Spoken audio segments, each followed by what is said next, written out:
We are live. We are live. We are live. We are live, my people. My people, your favorite host, AUSARES, Louise Uwacu in the building. Thank you so much for being here. We are live. We're going to have a great time. Tell me if you're seeing me. Tell me if you're getting the show, and tell me where you're watching from. My people, we are broadcasting live from Vancouver, Canada. We are saying hi to everyone in the world who is watching. Today in Canada, it's Remembrance Day. It's a day to remember real life heroes, veterans, people who defend and protect the country of Canada. Thank you so much to all the veterans, real life heroes. Canadian people are complaining that the Prime Minister of Canada has chosen to fly out of the country and not care about Remembrance Day, not care about the veterans, real life hero, but the Prime Minister of Canada has time to go on a reality show, my people.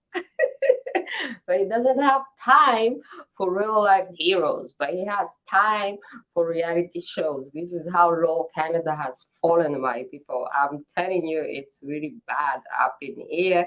I don't know what's going to happen. But anyway, today our guest is in South Africa, Azania. So I have the map right here. So we're going to talk about our Pan-Africanist issues, our Pan-Africanist concerns. Everyone has their own concerns. Everyone has their own focus. Our focus on the U&I Talk Show is Africa.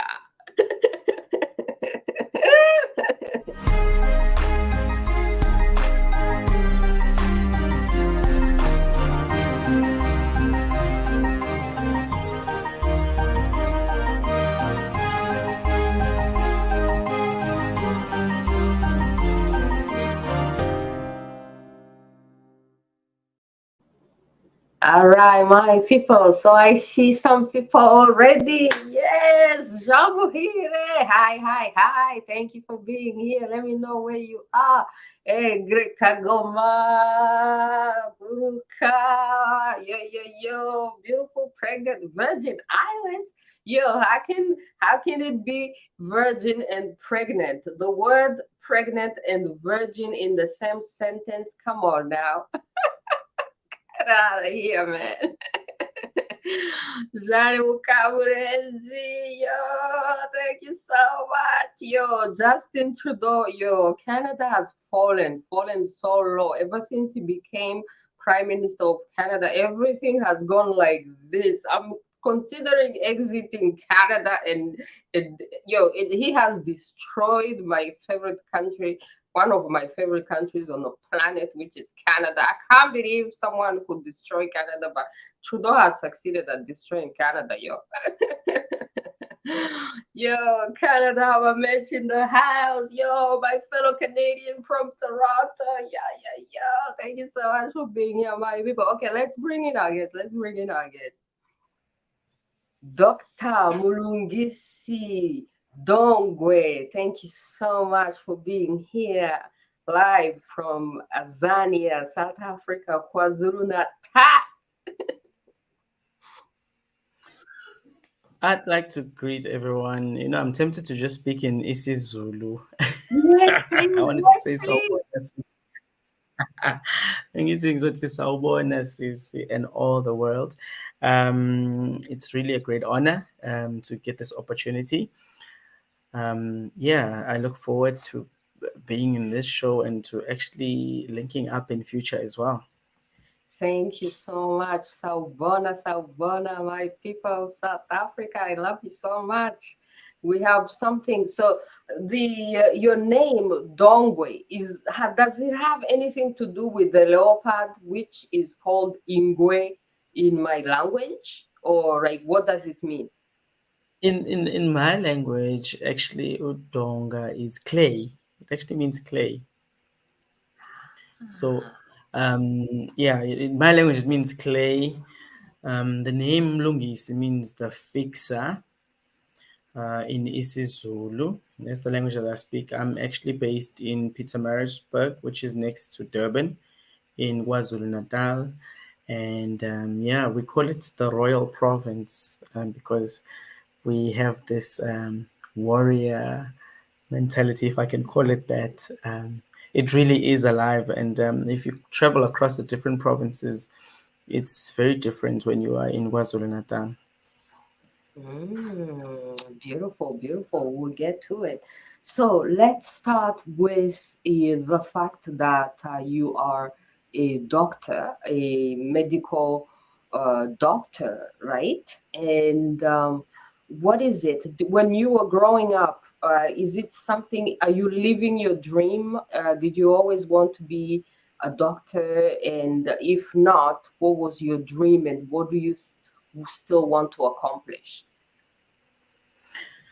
Um, it's funny that you should ask me that because, in particular, I am a doctor, I'm a general practitioner.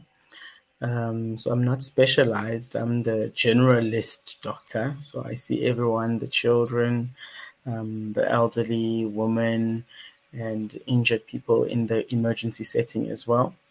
Um, what I'm finding is that I've always felt that in our setting, in a lot of probably African countries, you can't only just be a professional only, you also have to be a leader in society. Just because um, a lot of patients that come to you, especially in the public sector, have got a lot of issues that are beyond just the health issue that the person might have. So, if you have a malnourished child, for instance, it's one thing to treat them medically, but when you look deeper into the social circumstances that lead to that child being in that circumstance means that you are then pushed to now start wanting to change and improve the social circumstances. So I do feel I'm living my dream. And in practice, what usually is happening now is that half the time I'm a doctor, but half the time I'm this activist, and I'm very involved in the society to try and help uplift young people. I do a whole lot of talks, and then I ask myself when I'm away from the practice that, oh God, I'm so far away from the practice, and I'm busy talking to people, trying to educate on different issues, trying to motivate people to pursue certain careers, that I honestly feel that half the time I'm just being the leader and then half the time I'm being a doctor. So I am living my dream in its fullest, quite honestly. I love that.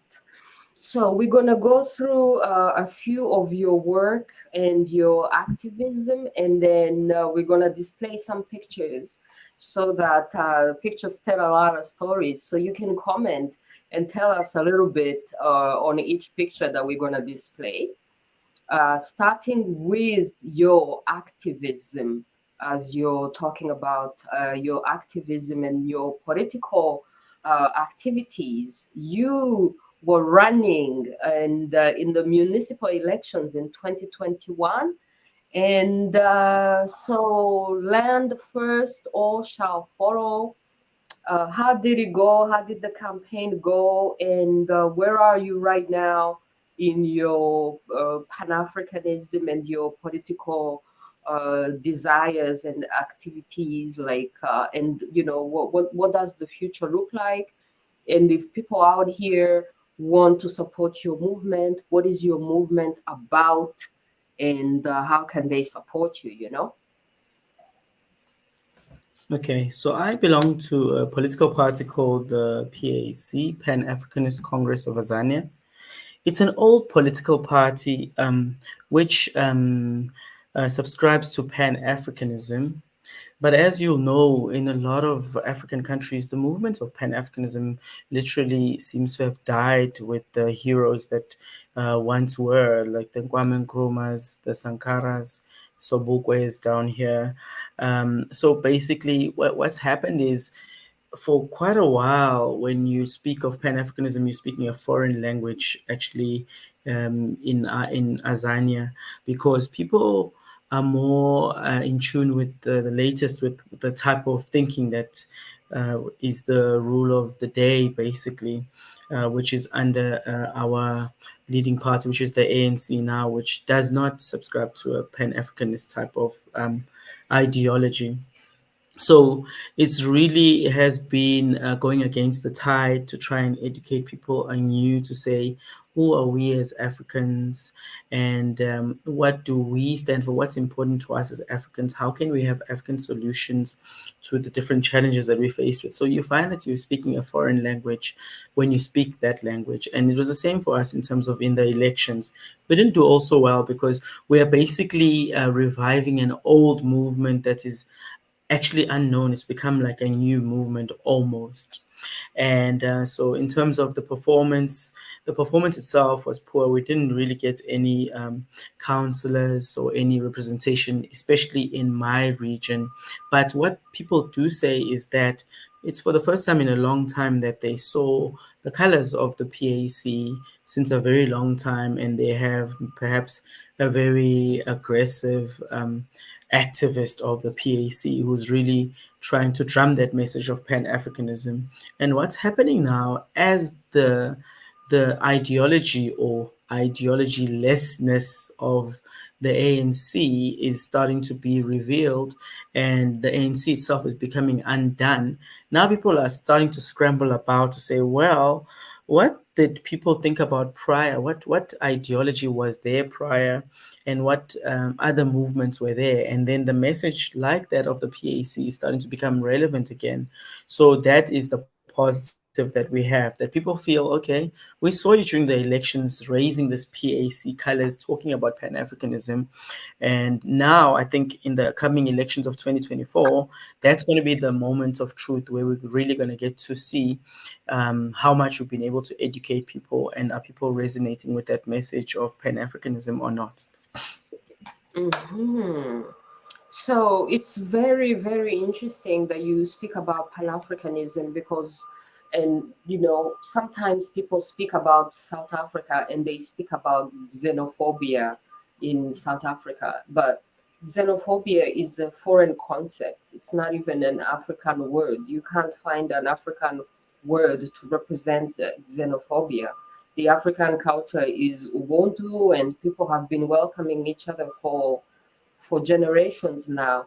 So, do you think that Pan Africanism in South Africa has a better chance and is stronger than any xenophobia when they speak about South Africa? You hear this sometimes.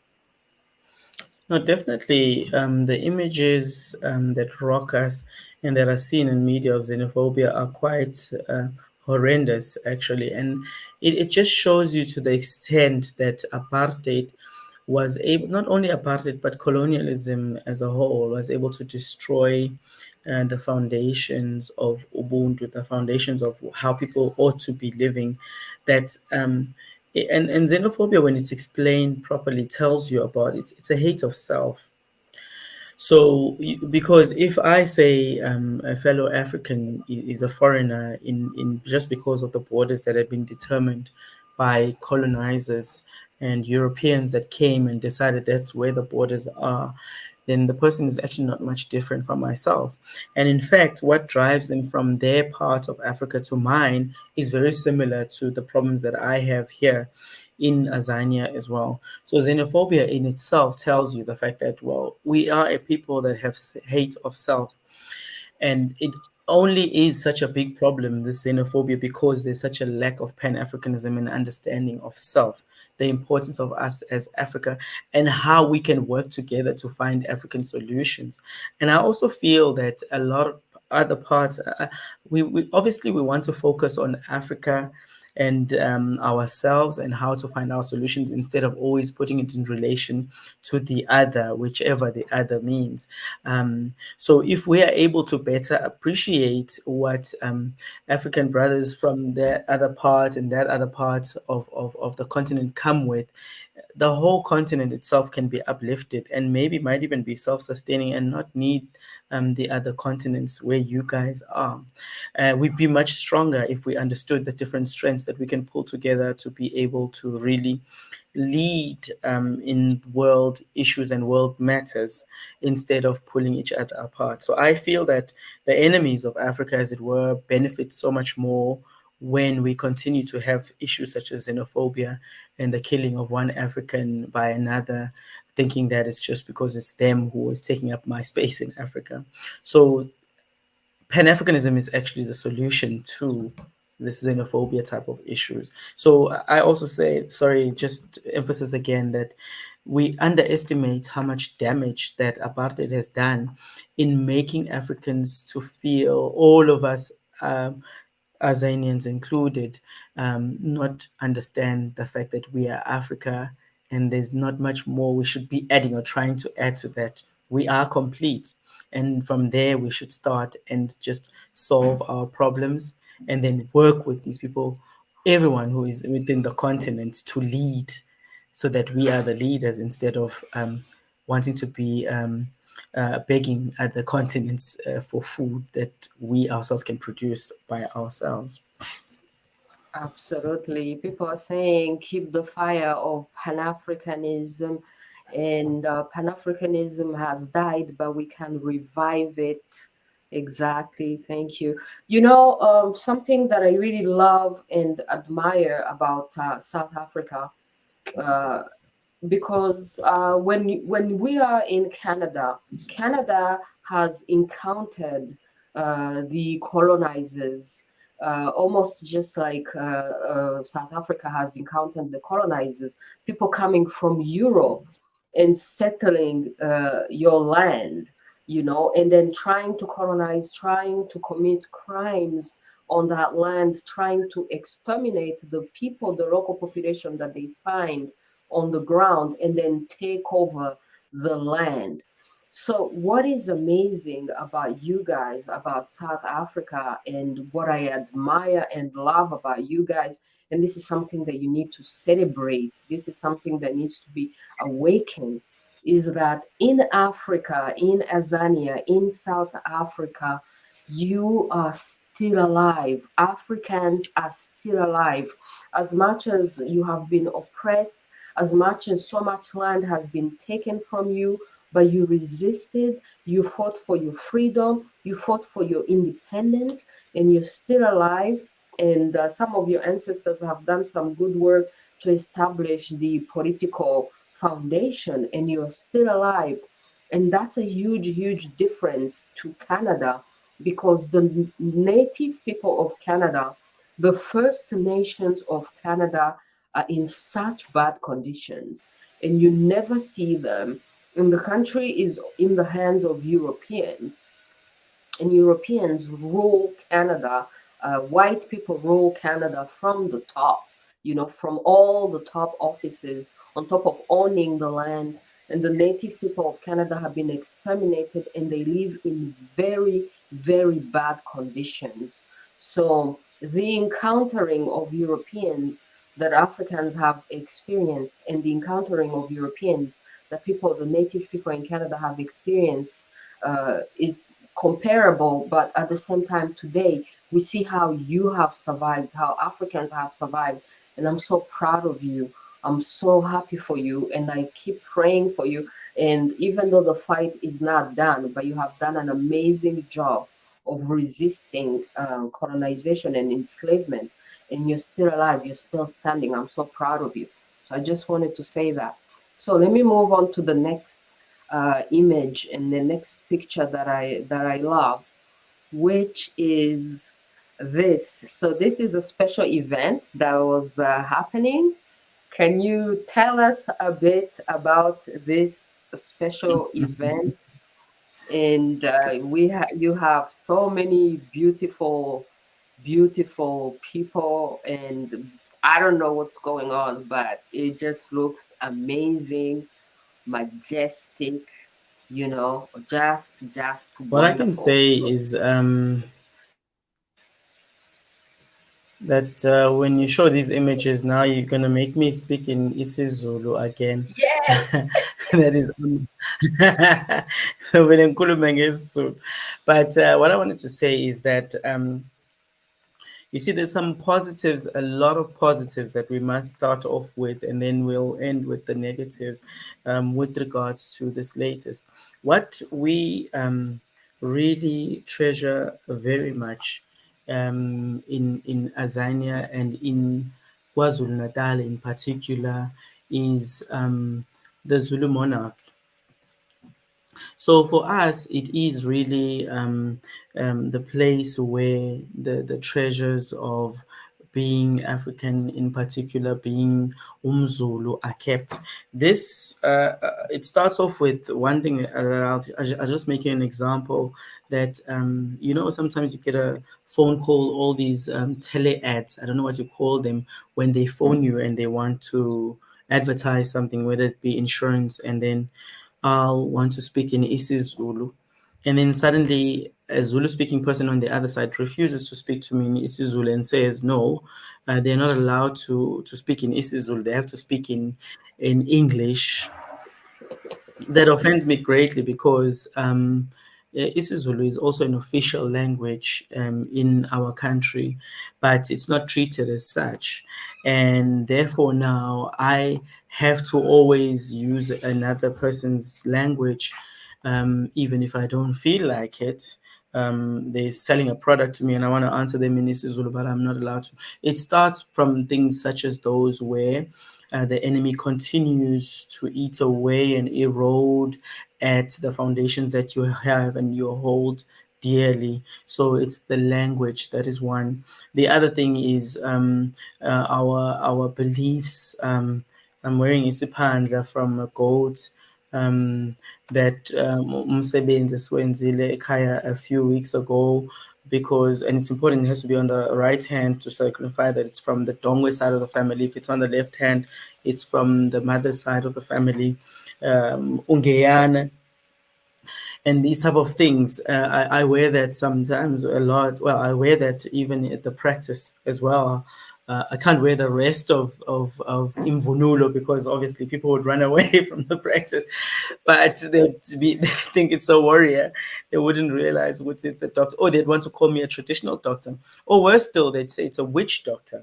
So it's sometimes these things are subtle things that have been put there by the colonizer to make sure that we are driven away. A lot of people are very um, amazed by the fact that I'm a practicing medical doctor who studied at University of Pretoria, a qualified doctor, yet I also subscribe to being Ibuto, because even in KwaZulu-Natal, amongst a lot of people, it's seen as being savage, it's seen as being, what you call it, unsophisticated if you clad yourself in traditional attire.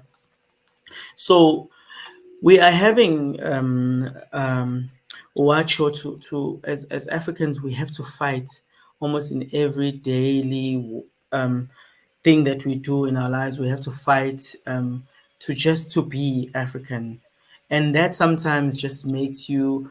It brings you so much pain that you feel like you just tears come into your eyes, because you realize that we're walking on the blood of so many martyrs and so many people that have died so that we can be acknowledged and just be allowed to be African. That's all we've ever wanted to be.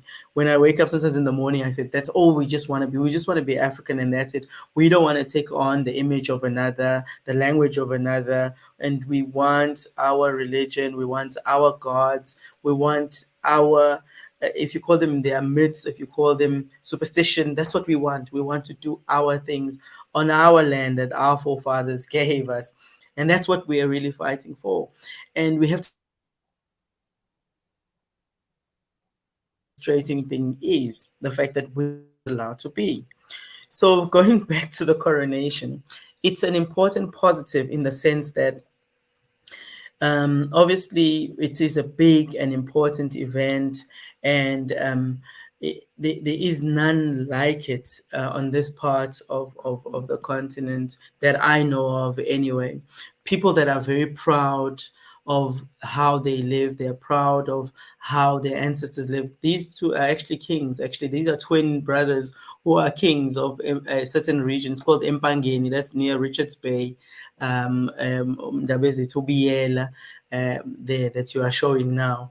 So, um, you know, it's a very big event, and for us, it's a big success in the sense that even so many years later, after colonialism had wished that we did not have our own kings and be able to acknowledge our monarchs and those that we believe we want to lead us, that we are still able to have this, and to have people that get together and say, we recognize this king, even though they went through the different difficulties that they had, which every family will have, obviously. But after having gone through that, then we were able to have this display of power, this display of all these people coming through voluntarily, by the way, and getting there to show that, yes, and many others would have loved to be there because there's a lot all across of all Azania. So it was definitely a big event, and it moves you deeply when you see that, because it almost makes those movies of Ushaga seem to become real, and all the images and that positivity that comes with that, to say that as Zulus, as Africans, we can be able to be in something that is not understood by people outside of Africa, and we lead it and we determine how it goes. So that's the importance of it. The challenges that we see there is the fact that some people were complaining that a lot of things were being done in English, and you'll remember that a lot of these people are from rural areas. They don't speak English. They only speak isiZulu. But then Ubayede,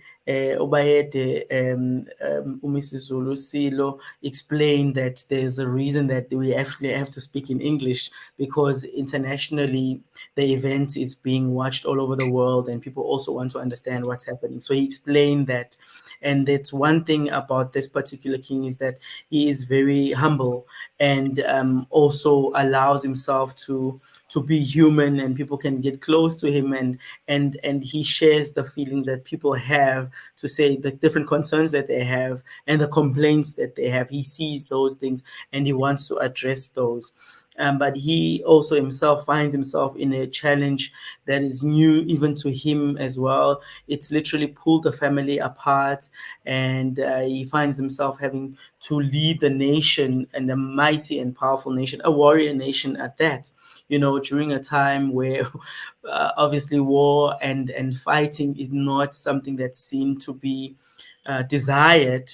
Obviously, even though we do know that there are different types of wars that are continuing all over, but it's not, that same idea of Ushaga that he's supposed to lead now, but he still has to lead the Zulu nation, and a mighty Zulu nation of different people. So it's a challenge to him as well. But we find him to be a very humble and human person who is approachable. So we have a lot of believes and faith that he'll be able to lead the Zulu nation and Azania into a positive direction, and give a human face to the monarchy, and not this aloof, better than thou type of attitude that drives people away. So those are some of the positives that we are seeing with regards to the coronation of His Majesty Mrs. Zulu.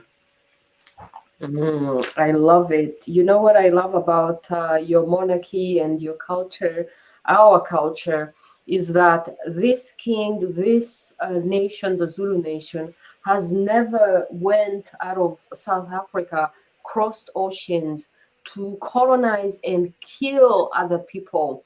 These are not monarchs who are wealthy because they went to plunder other people's land. Whatever they have is something that the entire nation has been working for and working for from their own land. You see today, like the British have crowned a new king. The British still have a monarchy, but the British monarchy has a really, really bad history, especially in Africa or even in Canada. They came to plunder, they came to colonize, they came killing, and they have inherited stolen goods. You know, when you get stolen goods and you accept them, it means that you are also a thief and you are also supporting a thievery. So for generations now, the British monarchy has gone around the world killing and plundering, and then whatever wealth that they get, they pass on to the next generation. Now the current monarchy is so rich, but it's wealth that they have inherited from previous generation who plundered. So when Africans talk about reparations, it's first and foremost reparations from the richest, from the top, from the monarchy of all these people who came to plunder in Africa, because it was an operation from the top. It's not like all white people are involved. It's actually people from the top, the monarchy, the church, right? So what I love and what you guys need to keep alive, and what I love the fact that you're keeping it alive, is the fact that your monarchy is in it built on the inside. It's not going out there to plunder other lands. You are building on yourself and you're creating on yourselves. You're creating from the inside, not from the outside. So everyone should support you, and instead of try to sabotage you, because you are not invading anyone. You are creating from the inside, and you're doing amazing things from the inside. So we can speak about this quote you spoke about, this great man Robert Sobukwe, that I really like. And you were saying something similar. He was saying, like, we are anti nobody. This is profoundly African. We are just pro African.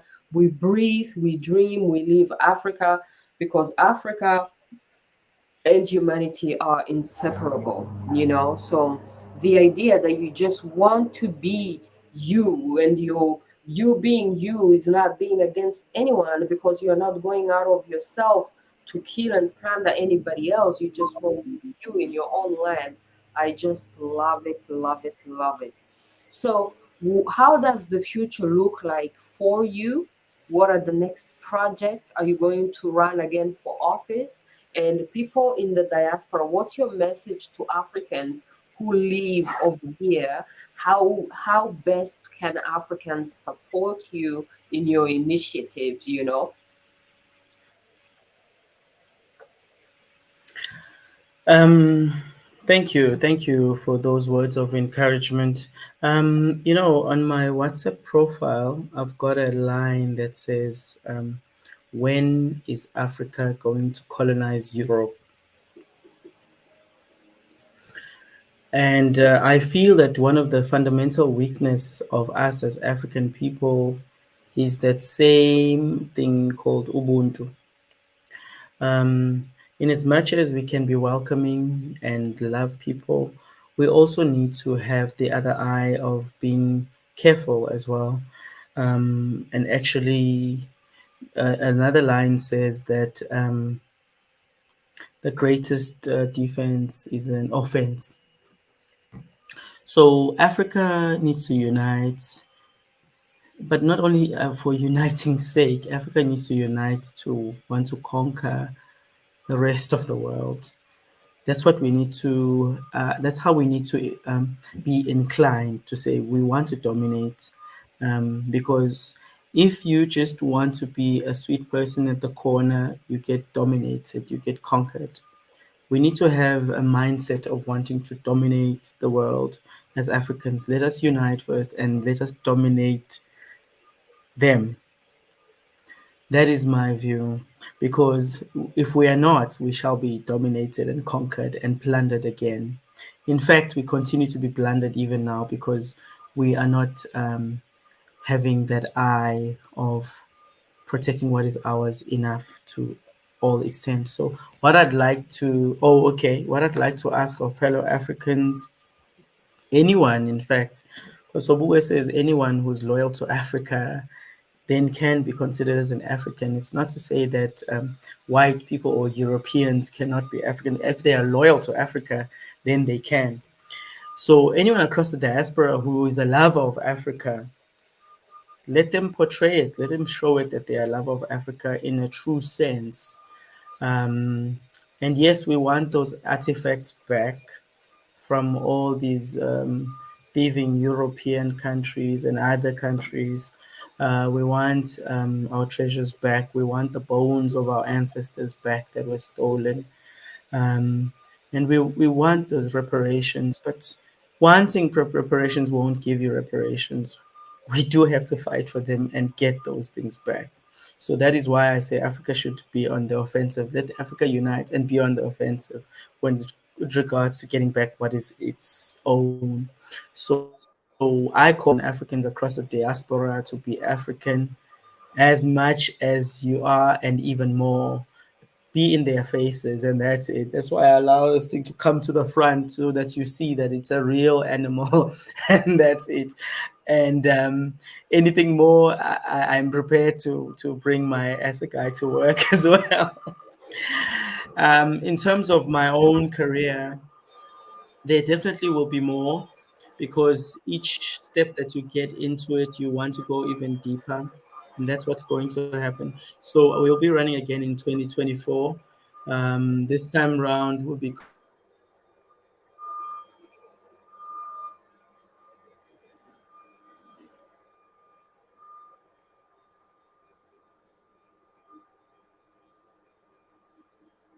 contesting of KwaZulu Natal.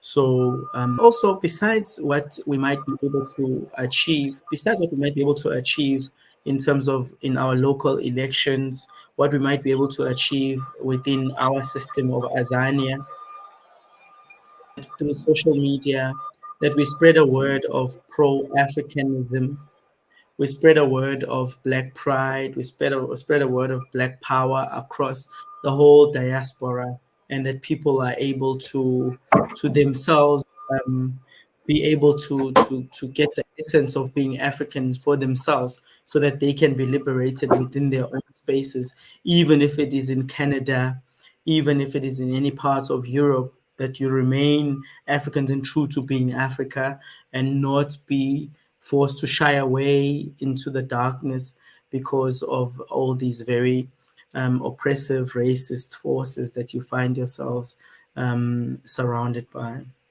So even there, we say that you should continue and say, um, and be African. Speak in your language when you want to, teach your language, wear what you want to wear as an African, and be completely Africans. And by the way, um, Uwacu, what you are doing already is part of that message that I have there, that when is Africa going to colonize Europe? You guys are out there and being brilliant Africans. That for us is victory. That for me is our spear that is across Europe and across all of these thieving nations. What they stole from us is actually pulling our people into their continent and into their spaces. And we shall dominate their spaces as well, because surely in some years to come, the leaders that shall lead them there will be dressed like I am dressed. That's one thing, because the future is black, the future is African, because Africa is God and God is African, because that's just the way that it is. Hosisi Keleri, Africa. I love it. I love it. You know what's really great about Africa leading the world?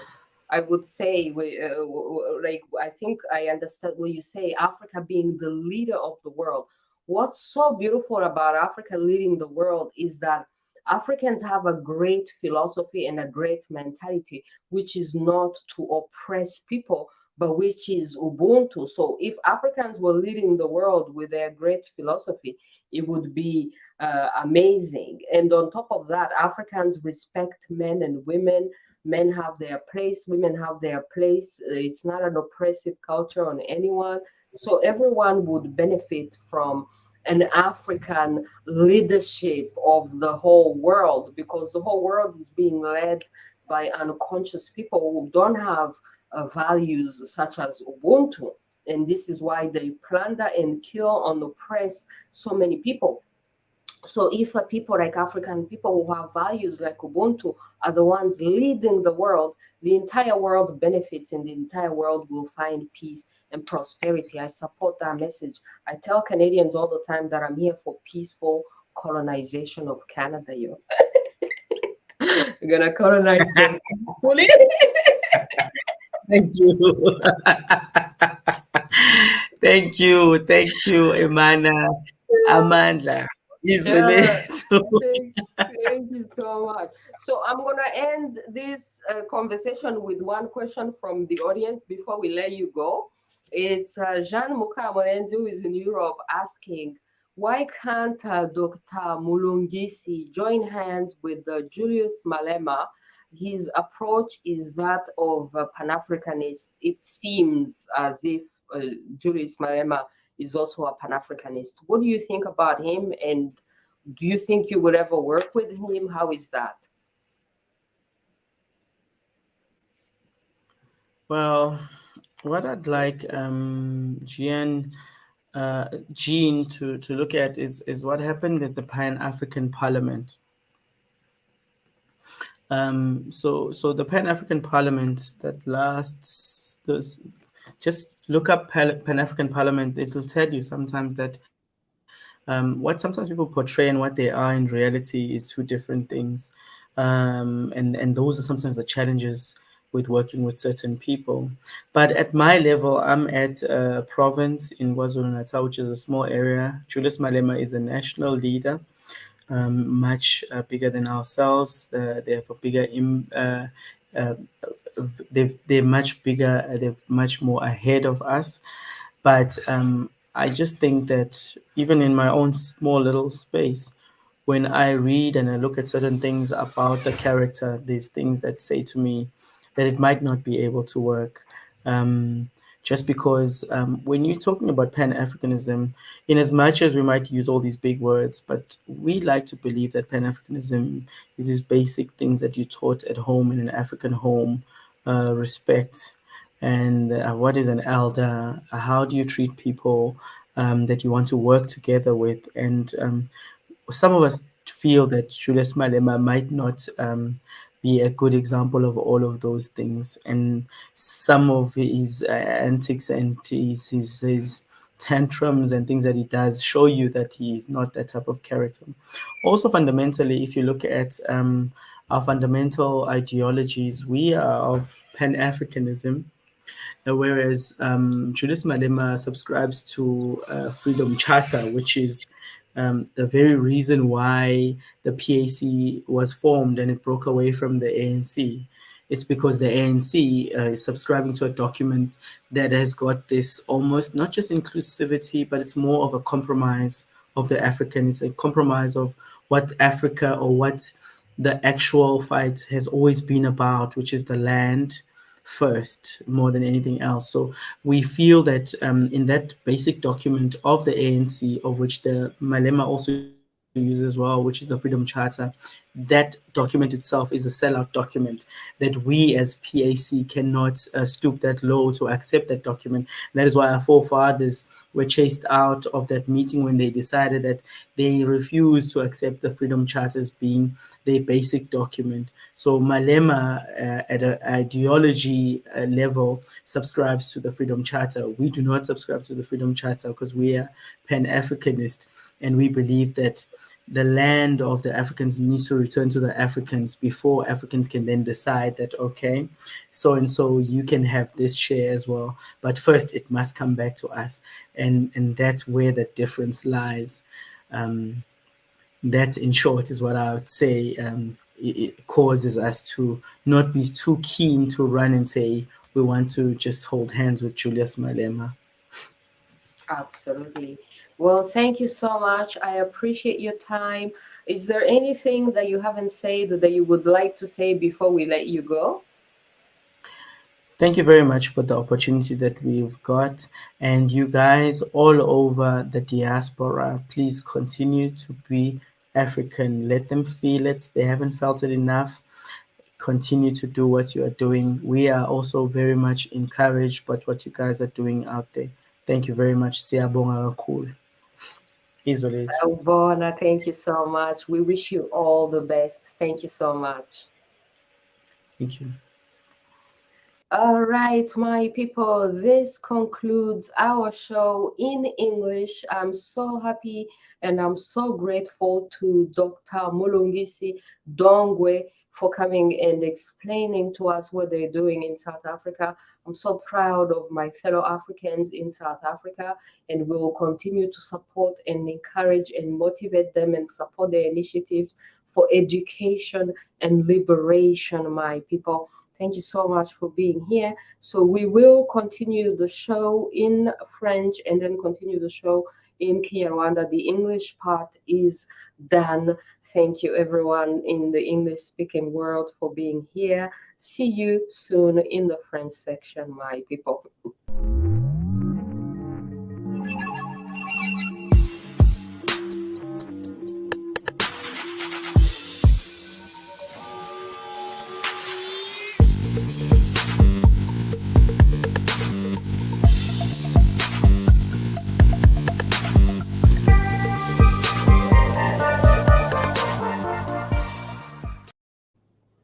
All right, my people. Alors là, nous sommes rendus en français, la famille.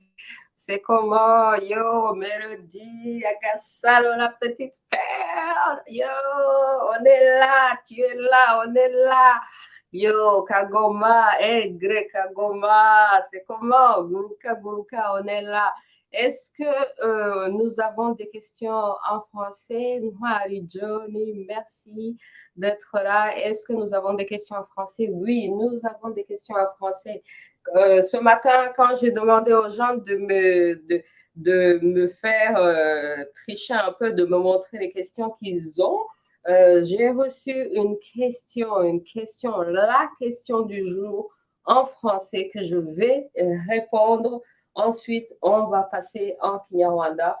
C'est une question sur la RDC, le Congo, le Grand Congo qui est présentement en guerre, une guerre de libération, une guerre de self-defense contre le Rwanda. Le Rwanda qui attaque le Congo depuis des années. Et donc, voilà, la guerre entre le Congo et le Rwanda. Donc, la question, c'est de Umkonde Habamenchi, qui est là même en direct. Je l'avais vu tout à l'heure. Donc, j'espère qu'il est toujours là parce que là, je vais répondre à sa question. Alors, sa question dit, en s'alliant ouvertement et militairement avec la Russie, la Chine et la Turquie, le Congo RDC précipite-t-il la fin de la mainmise historique des Français, Britanniques et Américains sur la région des Grands Lacs? Le Congo est-il pris du « y en a marre » des anciens colons et néo-colons comme nos frères maliens et burkinabés, ou ce sont juste des alliances éphémères? Assiste-t-on au début de la fin de l'hégémonie du Rwanda dans la région? Alors, les amis, est-ce vraiment l'hégémonie du Rwanda dans la région? Le Rwanda n'est qu'une marionnette de l'Occident, des Américains. C'est les États-Unis qui colonisent la région. Donc, si c'est les États-Unis qui colonisent la région, stratégiquement parlant, si vous avez un grand ennemi comme les États-Unis qui se cache derrière un petit pays comme le Rwanda pour vous envahir, parce que les États-Unis ont conquis le Rwanda et c'est comme si le Rwanda était devenu une base militaire américaine. Je vous rappelle que le président que Paul Kagame a assassiné pour devenir président, l'ex-président du Rwanda, M. Habyarimana, les Américains l'avaient cherché et l'avaient proposé de faire une base militaire au Rwanda. Il a refusé la base militaire au Rwanda. Les Américains ont supporté des rebelles contre lui qui l'ont mis hors du pouvoir et qui l'ont assassiné. L'ancien pouvoir au Rwanda, celle qui a refusé de devenir une base militaire pour les Américains, était très ami avec le Congo, était ami avec Mobutu. Le Rwanda n'a jamais eu des problèmes avec le Congo avant que Kagame vienne au pouvoir.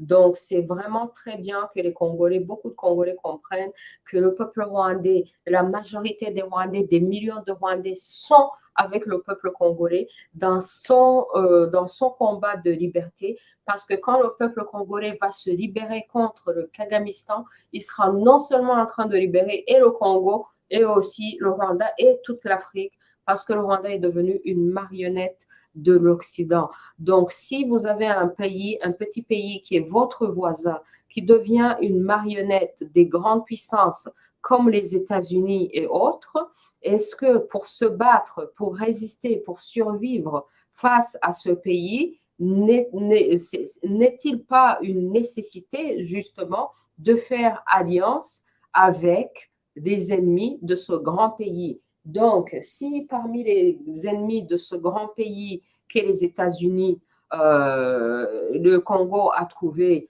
des alliés, ben, tant mieux pour le Congo.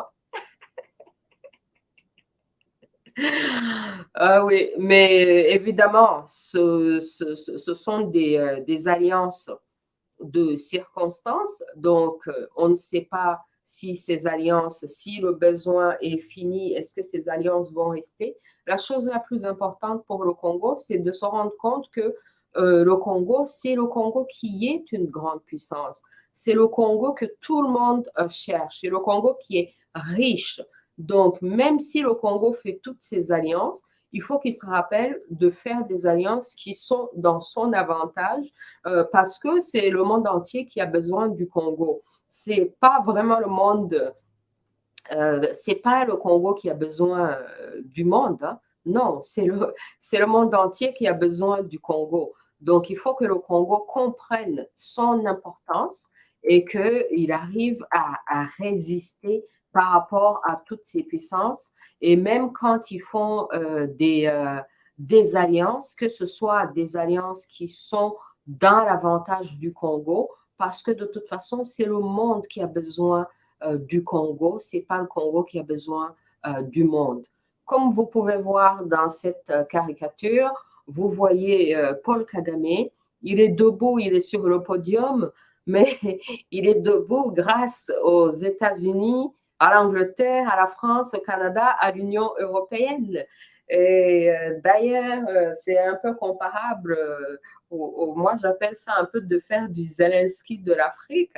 Donc, si Kagame est en train de faire le Zelensky des Grands Lacs, en train de s'allier à la communauté internationale pour se battre contre un peuple frère, voisin, ami, un si grand pays comme le Congo, c'est comparable au petit pays avec Zelensky, un petit star de la communauté internationale, où il lui donne tout cet argent, mais tout cet argent pour attaquer qui? Pour détruire qui? Hein, vous voyez? Et donc, la chose la plus bizarre, c'est de voir les Rwandais ou le gouvernement rwandais essayer de jouer les victimes, alors que ça fait des années et des années que c'est eux qui envahissent le Congo. Mais là, maintenant qu'il me semble que le Congo a décidé de se défendre, on voit le gouvernement rwandais essayer de jouer les victimes. Donc, c'est bizarre, c'est bizarre. Mais il ne faut pas laisser, il ne faut pas laisser et il ne faut pas non plus, il faut avoir son propre narratif donc, pour résister. Alors, une autre chose qui est très, très funny, c'est quand il y a eu cette caricature aussi.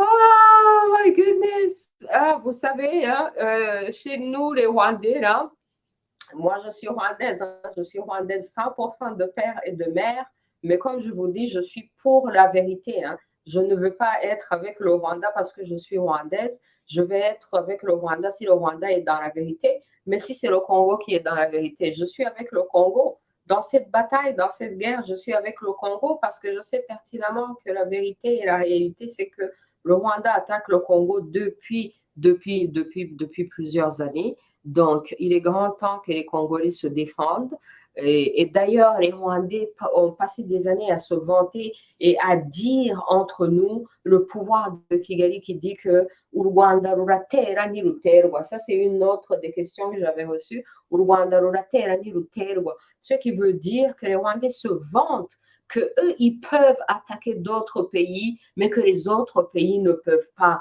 les attaquer. Alors là, il faut que ça cesse, les amis, il faut que ça cesse. Il faut qu'on comprenne qu'on fait partie de tout un ensemble et que nous ne sommes pas le seul peuple en Afrique et que nos besoins, nos droits ne sont pas les seuls droits qui importent au monde entier et que pour protéger une petite minorité de Rwandais, on ne va pas encore sacrifier des millions et des millions de vies pour protéger une petite minorité de Rwandais. Vous avez vu le fils du président ougandais Museveni qui dit qu'il ne faut pas se défendre contre le M23 parce que le M23 sont au Congo et ils sont au Congo pour se battre pour les droits des Tutsis au Congo. Donc, je vous rappelle que pour défendre les droits des Tutsis au Congo, le FPR avait attaqué le Rwanda de l'Ouganda, disant qu'il y avait 1 million de Tutsis au Rwanda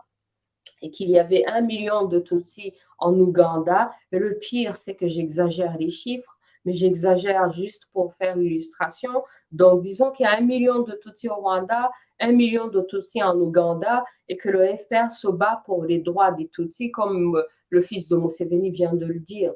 Mais pour 2 millions, pour se battre pour 2 millions de Tutsis, le FPR a sacrifié et massacré et génocidé plus de 7 millions de Congolais. On ne parle même pas de Hutus, hein. On parle des Congolais. Quand le FPR est allé faire la guerre au Congo, ils ont massacré et génocidé jusqu'à au moins 7 millions de Congolais. Est-ce que vraiment il faut faire la guerre pour protéger, même s'il y aurait des problèmes, même s'il y aurait des problèmes, des violations de droits? Est-ce que pour défendre les droits de 2 millions de personnes, vous allez sacrifier 10 millions de personnes? Est-ce que les vies de ces autres 10 millions de personnes ne comptent pas? N'y a-t-il pas un moyen pour trouver une solution dans la paix? Pourquoi est-ce que les gens prennent les armes et vont se battre? Ensuite, ils disent qu'ils veulent négocier pour la paix. Non. Ici au Canada, c'est illégal de prendre des armes et d'aller chercher à changer le gouvernement par les armes. Et si vous prenez les armes, le gouvernement canadien ne va pas négocier avec vous. Ils vont vous prendre, ils vont vous emprisonner. Si vous voulez changer le gouvernement, si vous avez des réclamations des droits à défendre, il faut absolument le faire d'une façon légale, d'une façon pacifique. Et ça peut se faire, ça peut arriver, ça peut changer, au lieu de toujours prendre les armes et espérer les négociations. Donc, il faut que ça cesse, ces histoires de négociations avec des gens qui viennent vous tuer, qui prennent des armes. Alors, j'ai reçu aussi une autre question de commenter sur cette activité. Donc, le président congolais, un message que le chef de l'État avait également transmis à la communauté des Congolais Hutus rwandophones qu'il avait reçu le vendredi de la semaine dernière. Alors, regardez-moi la bizarrerie. Oh, j'ai dit non, mais le président congolais, là, il est devenu malin. Oh my goodness, il est devenu presque aussi malin que les Rwandais, quoi. Parce que les Rwandais aiment trop faire les malins, quoi. Et puis, donc, vous voyez le fils de Museveni qui parle des droits des Tutsis au Congo. Et qu'est-ce que le président congolais, il fait? Ah, lui aussi, il montre qu'il y a une communauté Hutu au Congo.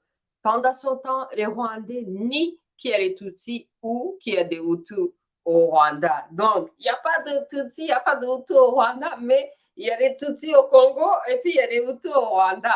Il y a des Hutus aussi au Congo. Oh my goodness. Non, mais c'est trop bizarre, c'est trop bizarre. Donc, c'est pour montrer que si les autres communautés ont des réclamations à faire par rapport au gouvernement, pourquoi est-ce qu'eux, ils ne prennent pas les armes pour aller faire ces réclamations? Pourquoi il y a une seule communauté qui prend les armes pour aller faire des réclamations politiques? Pourquoi c'est seulement la communauté Tutsi qui va prendre des armes pour aller faire des réclamations politiques. Il y a combien de nations au Congo, combien d'autres familles, combien d'autres tribus. Et si toutes les tribus, pour réclamer leurs droits, vont prendre des armes, ça va finir comment? Ah non, non, non, les amis, il faut que ça cesse, il faut que ça cesse. Et puis, j'ai vu aussi, on m'a demandé de commenter aussi à la sœur de Kabila qui est sortie pour dire que le Rwanda doit négocier avec le FDLR.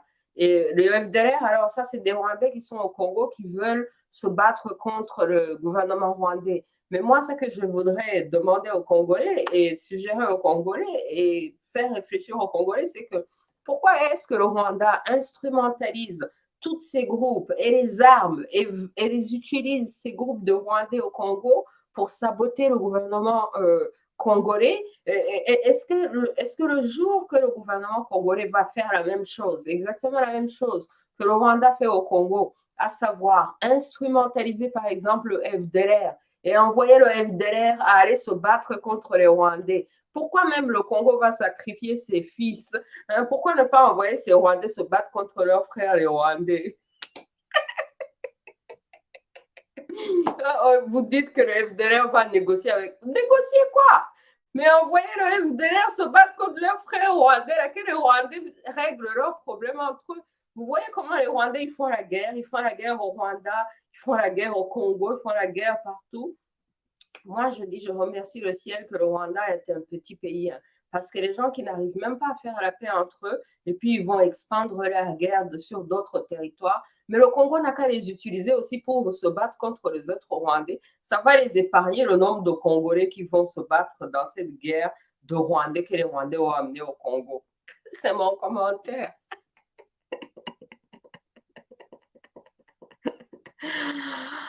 Ah, ok, bon là, je vais commencer à lire les commentaires dans le chat. Nous sommes ensemble. Yo, how I met yo! Vous avez entendu la question?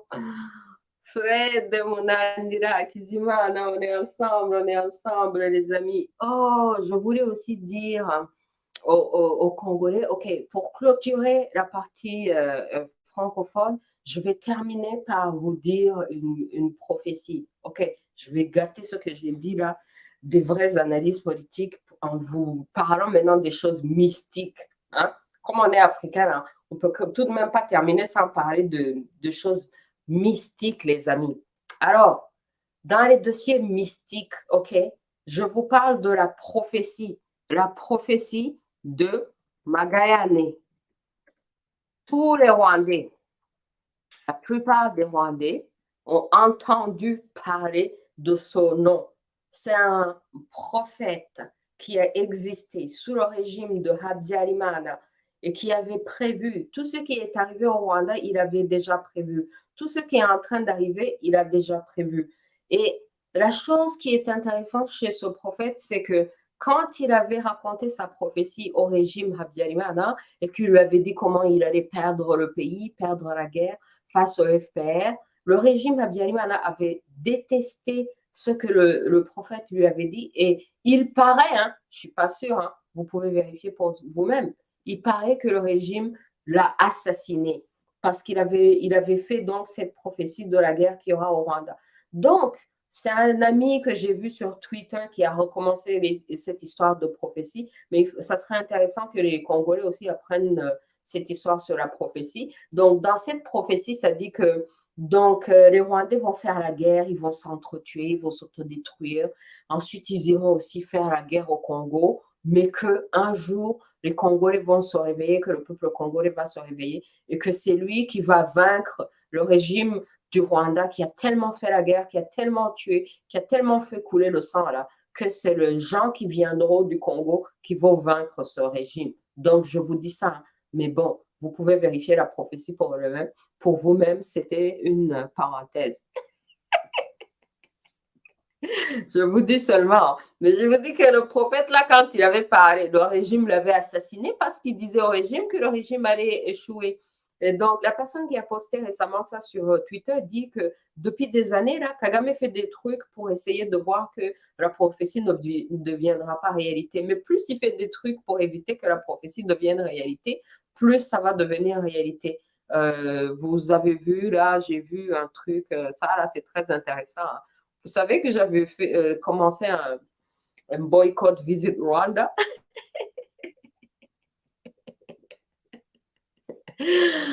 Mais là, vraiment, je pense qu'on va arrêter le boycott au cas où les gens veulent visiter le Rwanda pour libérer le Rwanda, Vraiment, les gens qui veulent visiter le Rwanda pour libérer le Rwanda sont les bienvenus de visiter au... Ah! Moussabi, pourriez-vous nous parler en détail du fameux Magayan et cette prédiction, y croyez-vous? Mais ce n'est pas une question d'y croire, hein, c'est que la prophétie existe et qu'il y a beaucoup de choses qui sont déjà arrivées dans la prophétie, à savoir l'échec du régime de Habyarimana, qui a déjà eu cet échec, et puis le fait aussi que quand la prophétie est sortie sous Habyarimana, ils l'ont tué parce qu'ils ne voulaient rien. Ils voulaient rien entendre. Donc, voilà. Hein. Au fait, on rit des choses qui sont sérieuses, mais c'est parce qu'en KinyaRwanda, on dit qu'on peut rire du bien comme on peut rire du mal. Parce qu'on a le droit de rire de tout, en fait. Hein. Nous, on est en paix. Si les criminels veulent faire la guerre et qu'ils veulent s'entretuer, et que nous, on est là, on rit, ben, on a le droit de rire. On a le droit de rire du bien, on a le droit de rire du mal. Donc, si vous me voyez rire du mal, hey, c'est ma culture qui me le permet, oh. Et ça, c'est moi qui ai fait le mal. Moi, j'ai le droit de rire.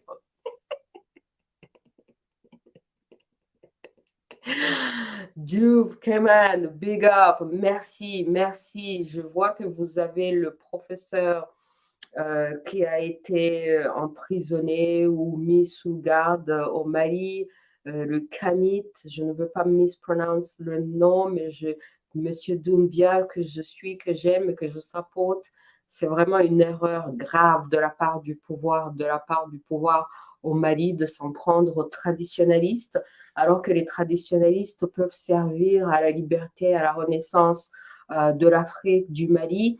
On ne peut pas se libérer politiquement, hein. On ne peut pas vouloir être libre des Français tout en restant esclave des Arabes. On ne peut pas vouloir être libre des chrétiens tout en restant esclave de l'islam. Donc la libération, c'est la libération totale et c'est la libération spirituelle aussi. Donc c'est vraiment une erreur d'emprisonner ou de s'attaquer ou de s'en prendre à des traditionalistes, à des animistes, à des gens qui sont dans la culture africaine, parce que c'est ça qui va sauver l'Afrique. C'est ça l'avenir de l'Afrique. Les gens qui veulent imposer leur islam, leur christianisme, toutes ces religions importées là, ça ne marchera pas parce que c'est comme nos ancêtres là se sont battus pendant très longtemps. Ces religions ont été importées, ont été imposées par la force. Il faut que les gens se réveillent. Aucun dirigeant africain ne doit défendre les religions étrangères et en faire la priorité face à la tradition africaine. Donc vraiment, je demande aux autorités maliennes de laisser en paix les Kamites, de laisser en paix les traditionnalistes, de les supporter même. Le gouvernement devrait être en train de les supporter et dans leurs projets même, de les accompagner. Mais vraiment...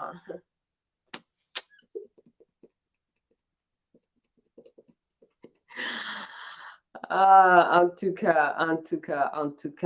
Alors, nous sommes là, je suis là, je regarde encore les commentaires, alors, Egre Kagoma, Melody Agasaro, good to see you.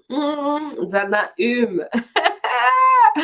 Melody Agasaro. Vous savez quoi? On va passer en KinyaRwanda et puis je vais continuer à répondre à vos questions en KinyaRwanda.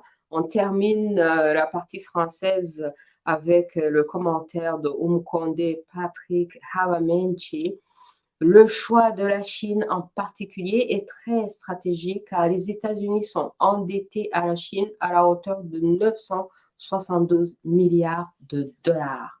Oui, mais il faut faire très attention dans les alliances avec la Chine parce que s'il y a une chose que j'aime au moins chez les Américains, chez les États-Unis, au Canada, c'est qu'au moins eux, leur population vivent dans une certaine liberté. La Chine est esclavagiste.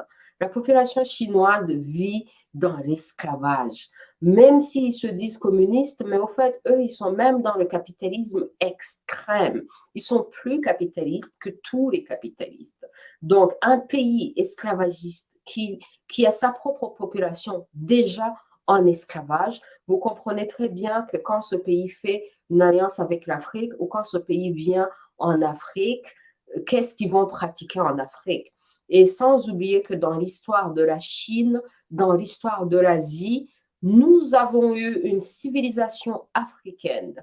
J'ai un livre là-dessus. Il y a un Camerounais qui a écrit un livre très petit mais très important qui parle de la civilisation africaine en Asie.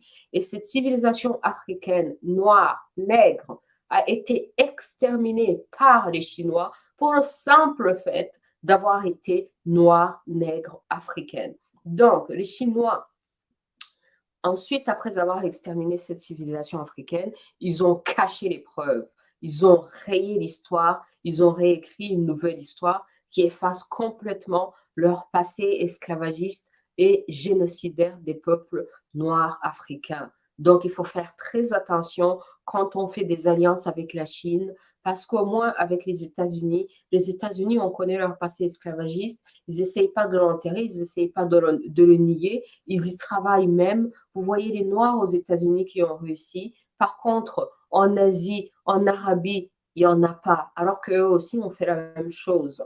Donc, en temps normal, moi, j'aurais préféré comme alliance des pays qui ne sont pas, qui sont dans la liberté chez eux, parce que c'est eux qu'on peut même parler à leur population. On peut parler à la population américaine, on peut parler à la population canadienne et les faire comprendre intellectuellement. Comme ça, ils vont voter des meilleurs dirigeants aux États-Unis qui vont faire une meilleure politique vers l'Afrique. Meilleurs dirigeants au Canada qui vont faire une meilleure politique vers l'Afrique. Par contre, la Chine, c'est la dictature totale, complète. On ne peut même pas parler à la population chinoise pour qu'ils nous aident dans aucune libération parce que la population chinoise elle-même est en esclavage. Donc, il faut faire très attention avec les alliances parce que justement, la Chine utilise les dettes aussi pour rendre les pays esclaves. Mais ce qui est bien avec les États-Unis, c'est que les États-Unis, au moins, eux, ont la capacité militaire de se défendre, même s'ils seraient endettés en face de la Chine. Mais les pays qui n'ont même pas la capacité de se défendre et qui deviennent endettés envers la Chine, c'est grave, les amis, c'est grave. Donc, passons en KinyaRwanda. Ensuite, je vais continuer et je vais prendre les réponses. Je vais prendre les questions en KinyaRwanda à la famille. Merci, merci. Passons en KinyaRwanda.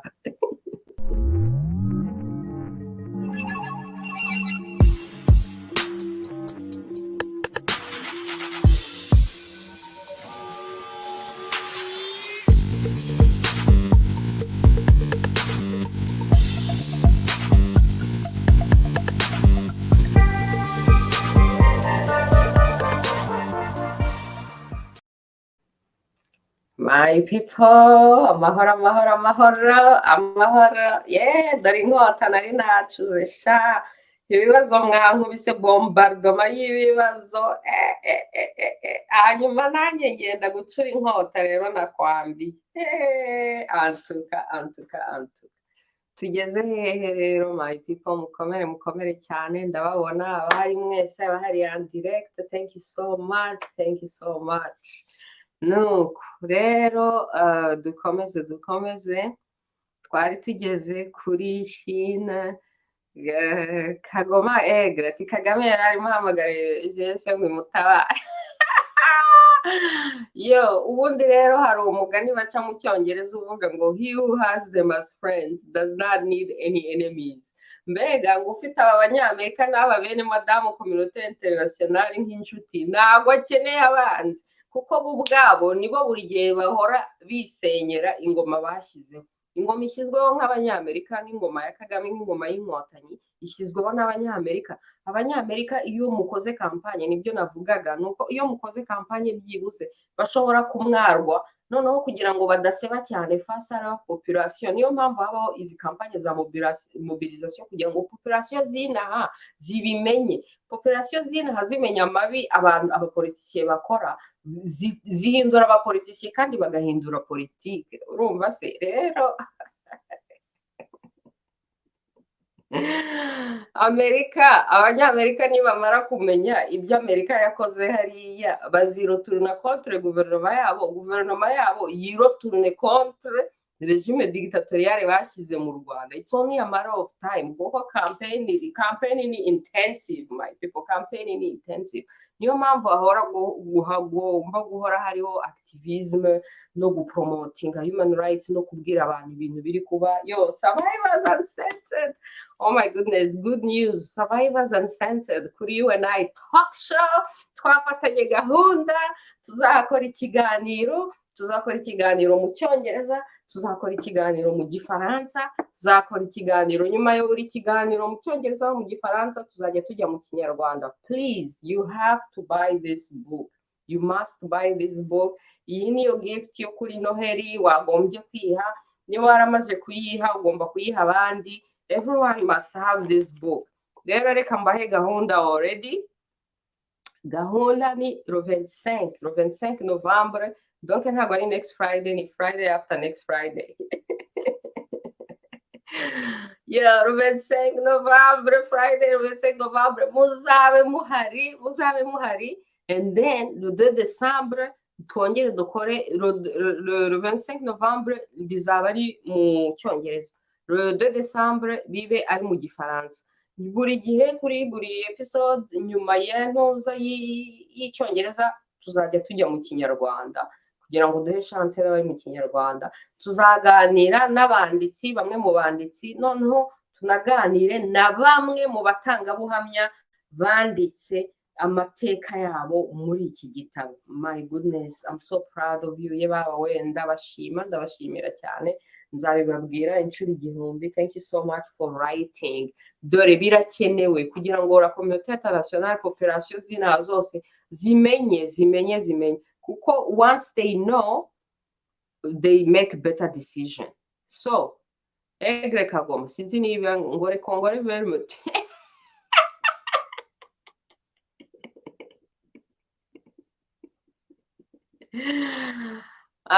Ngo akagabo gahimba kandi kataraza. Imyaka yose abanyarwanda bamaze birata biyemera ngo u Rwanda ruratera niruterwa. Hanyuma rero ubwo se ibyo ni ibiki? Ubwo se iyo Kongo nayo ibivuga ngo Kongo iratera ntiterwa biba byifashe gute? Mwumva tuba tuzageza he avec iyo esprit yo kumva ko twebwe dushobora kujya guteza intambara ahandi, ariko twebwe tukabaho mu mahoro. Akebo rero kaji wamugarura abanyarwandakazi, ngiye mbibibutsa. Akebo kaji wamugarura. Niba rero abantu bahora bajyana akebo kuzuyemo intambara mu gihugu cy'abandi, you have to understand ko one day ako kebo kaji wamugarura kazagaruka iwanyu nako ari umuriro nyine, kuko niwe mwajyanye wabo. None muzajyane ibyiza muzabona ibyiza. Melody, la petite perle, kago muri sanga umunyengo kugereho. Yo, la petite perle, ngusabwe kugira hammer, ngo hanyuma ngo gatanga lift. Ubu nudatanga lift muri hammer bazakwita DMI, ubyiteguye.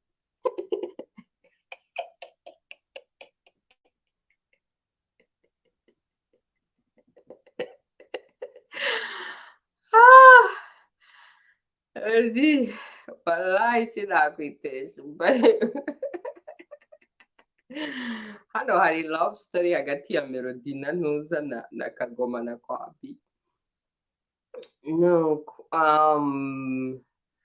isoko isu 25 ibingibi wapi sindi kubyumva. Musabi ati rien du mal et quelle hypocrisie, c'est le genou du peuple rwandais plutôt pleurer non. Ibingibi byo kuvuga ngo akeza gasekwa nk'akabise, akeza gasekwa nk'akabi, ni ukugira ngo abantu badahora muri stress na depression, kumva ko ushobora gukoresha guseka niyo waba uri mu bibi ukabasha guseka. Kubera ko niyo waba uri mu bibi ukarira cyangwa se uri mu bibi ugaseka, ntago bigabanya ibibi. Urumva se ibibi bizaguma biriho anyways. Uko wakira ibyo bibi rero wowe ubwawe uri murihemukira, uri murigirira nabi. Kuko niba wakira ibibi ukajya muri depression ukirirwa uri kurira, niwe uri kwigirira nabi. Tuko mushobora kwakira ibibi ugaseka ukabiseka, hanyuma bikagucaho ugakomeza ubuzima bwawe. Ni hahandi urumva se. So which attitude is better? I find the attitude yo guseka ko ari better, kubera ko ni guha imbaraga inahita kugumisha muri depression. Kujya muri depression no kurira ntago bigabanya ibibazo byawe. Si rero niba mushaka kurira nababwira iki, nimugende mujye kurira, hanyuma rero nanjye nisekere. Et alors c'est le problème, est-ce que je vous demande de me joindre? Ne me joignez pas. Ukagira ngo kurira bigabanya ibibazo. Ngaho se nimurire turebe niba ibibazo byanyu bigabanyuka. Oya nimurire turebe ko ibibazo byanyu bigabanyuka, hanyuma nanjye nibere hano nisekere turebe. Urumva nibe nanjye nzaguma muri spirit yanjye, umwuka wera wanjye uzaguma uri positive. Reka mbabwire ko umwuka wera ukorera mu mahoro no mu byishimo gusa. Anytime uri mu yindi mood itari aho ngaho, umwuka wera wakuvuyemo, haje mu undi mwuka utera. Umwuka utera rero ntago uzasarura, ni umwuka urumba. Mbega urumva hariho umwuka wera n'umwuka urumba. Murashaka kurumbya cyangwa murashaka kweza? Umwuka wera ukorera mu mahoro no mu byishimo gusa. Nta mpamvu rero zo kubabara ngo kuko hariho ibibazo. Niho mbonere ririya power y'Abanyarwanda ngo akabi gasekwa ntakeza, because bashobora kwaxtinga misery baseka cyangwa barira, so what?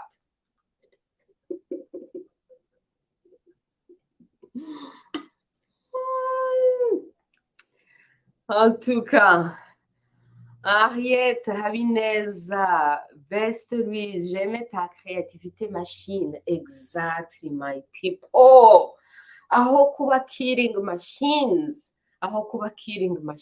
my people, tube creative machines. Exactly. Imana yacu ni Imana rurema, irarema. Rero abantu bari mu kuba killing machines ni anti-Imana. Kuko Imana y'u Rwanda ni Imana itanica.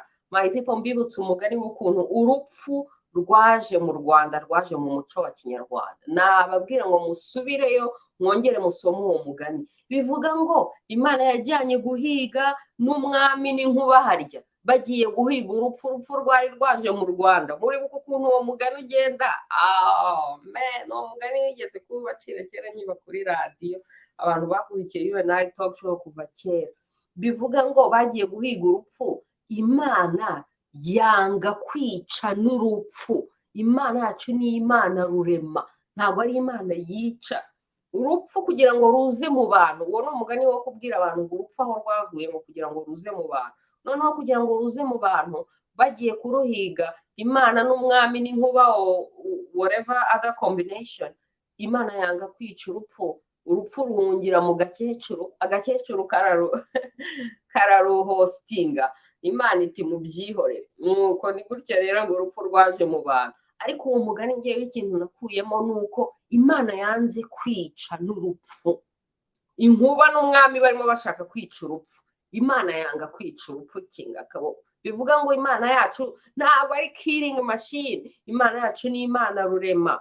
Abantu ba training a killing machine cyangwa bigize killing machine baba bari kujya muri le contraire. Twebwe rero tugomba kuba creative machine, tukarema. My people, dore creative machine. mureme byaba ari inzandiko, byaba ari ibindi bintu byose abantu barema, byaba ari ama businesses. Hazaga hari abantu bafite ama businesses. Yo, abashaka bafite ama business bashaka ko njya ba promoting, please. Yo, ikindi gitabo La guerre mondiale africaine. Oh my goodness, namaze kwandikira umwanditsi wacyo, tuzafatana gahunda. I can't wait. Iki gitabo abakongore bagomba kukimenya. Kami, komera cyane Kami, yambi, est-ce que Magayane parle vraiment du Congo? Hega muri prophecy hari ibintu byinshi iyo le prophète akibivuga umuntu atabibona, noneho plus bigenda biba ukabona nyine birimo biragenda biba. None se abwira Habyarimana nyine uko ingoma yizarangira, eske yari kubyemera biri, you know? hanyuma se yavuze n'iby'abavantara. Ese icyo gihe twari tuzi ngo abavantara ni ibiki? Rero no kuvuga ngo hazaza aho abazatsinda ngo bavuye hehe na hehe, bishobora kuba ibya Kongo y'uyu munsi bizaza kubatsinda. Ibyo ari byo byose bavuze ko abazatsinda abantu bari barazanye intambara yose nabo ari abantu batazaba bavuye mu Rwanda. Ngo hanyuma rero communauté internationale y'abazungu ngo ikazanaho umusaza, hariya ngo hari umusaza ngo uzaza kuba kuyobora u Rwanda ngo avuye hanze. Uwo musaza ntabwo turamenya ari inde.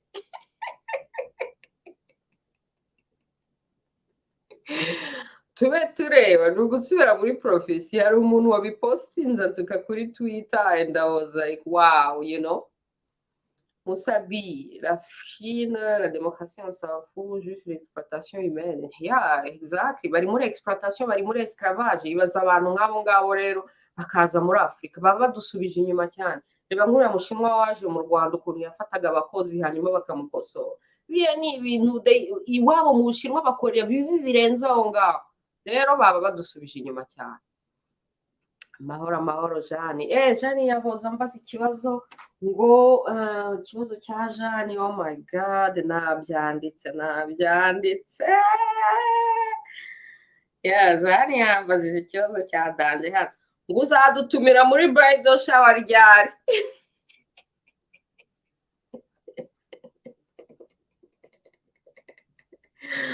Okay, ubu bukwe bukeneye umuranga. Ngaho nimo ndagira umugabo basi.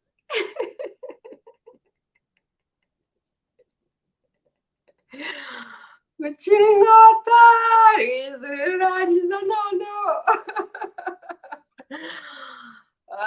Sha ni Imana kabisa. Ngewe nshimira Imana, byose mbikesha Imana. Ndavuga ibyo mfite byose ni Imana yabimpaye, kandi izi mpamvu yabimpaye kugira ngo nzaze ku isi mfite ibikoresho byose nkeneye kugira ngo nkore akazi ngomba gukora, you know. Jean Mukamureze, I bought my copy already. Yes, wamaze kugura iki gitabo Survivor Uncensored. Ebana kuri Noheli nukugitangamo kado. Nuko ati soko I visited Rwanda.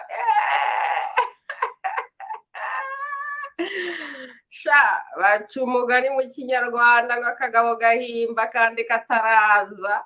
Baca umugani mu Kinyarwanda ngo akagabo gahimba kandi kataraza. Ibintu byo guhora abanyarwanda bashotora batsinda muri Kongo byabahaye motivation, byatumye nabo bakanguka bavuga bati reka ariko natwe tujye kubasura. Bahora badusura, reka natwe tujye kubasura. Attention abanyarwandakazi. Nuko Musabi ndakuzonga rizo we none kuvanga indimi biko turakwigana bana none se kuri ibintu byo kuba mu mahanga, ariko ni byiza kumetiriza izi ndimi zose. Hanyuma icyangombwa ni uko uzimetiriza zose, you know, ari Icyongereza, ari Igifaransa, ari Ikinyarwanda. Ariko nababwira ko ururimi rwa hatari ruruta ibindi byose ari Ikinyarwanda. Iyo uzi Ikinyarwanda ukizi neza ikikubera foundation yo kubakiraho n'ibi bindi byose, kuko nta rurimi rukomeye nk'Ikinyarwanda, nta rurimi ruri sophisticated, nta rurimi rurimo ubwenge nk'Ikinyarwanda. Mbega niyo mpamvu iyo uhereye ku Kinyarwanda akaba ari icyo umetiriza byembyembye, bituma n'izindi zose wazimenya, kuko izindi zose ziroroshye par rapport y'Ikinyarwanda. Ni nk'ukuntu kwiga Igifaransa mbere yo kwiga Icyongereza bifasha cyane. Wize Igifaransa mbere ukakimetiriza n'Icyongereza uba ushobora kukiga. Kubera iki? Kuko Igifaransa kirakomeye cyane kurusha Icyongereza. Iyo wize Icyongereza kugira ngo uzamenye Igifaransa, Melody Agasaro, yo Melody, yo la petite perle Melody. Sha hano hanze hari abakobwa beza basigaye barashajije abagabo b'Abanyarwanda. Abagabo b'Abanyarwanda twise politiciens de pacotille mw'ishyaka hamwe na Ingabire bohereza umugore wajye mu Rwanda ari ubagira ku rugamba. Ingabire aragenda ari ku rugamba nyarugamba rwa politike mu Rwanda, bo bari i Burayi birirwa batereta abagore. abatera akadobo kuri DMI yo Melody ngo nutaza kuri U&I Talk Show uzaba uri DMI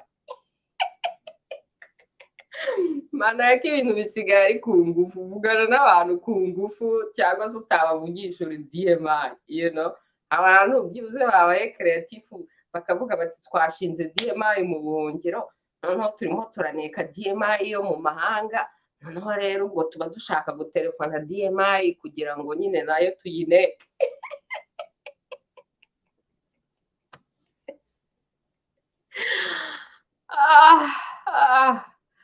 Hi goodness. Anyways, ibi byose rega ni ukuntu hajeho politike y'ubuyobozi bucanganya abantu cyane akazamo urwikekwe cyane mu banyarwanda buri muntu wese akikeka undi urumva se ibi bintu bizashira kera ariko turacyari nyine muri iyo process abantu benshi nabo sibo ukubera ko babaye heartbroken inshuro nyinshi cyane abantu benshi bikeka abandi biragoye cyane kubona inshuti nyanshuti muri iyi minsi kuko n'inshuti nyanshuti ziraguhemukira rero icyoroshye ni ukwikeka abantu bose rero Melody ebana DMI akazi keza cyane Januera komera Uwacu komera cyane wera gasuku yongeye kanawe murabimbwira buri gihe babimbwira byabaye bigeze kure mumbwire niba yambeshyeye gusa hanyuma mpite njya kumufungisha nta kindi ko murabizi ko Canada na Amerika ebana ibyo bintu byo kubeshyera abandi no guhimbira abandi ntabwo babyemera ebana take him down right away video yankoze y'amara bikambeshyera zombi nahise nzifungisha hano muri Canada na Amerika mumbwe rero niba yongeye kuvuga ibintu by'ubujwangajwanga gusa hanyuma ubwo nyine azongera ahure n'umuriro nta kundi inyoni tugomba kuzipfura amababa dore ko ariyo ya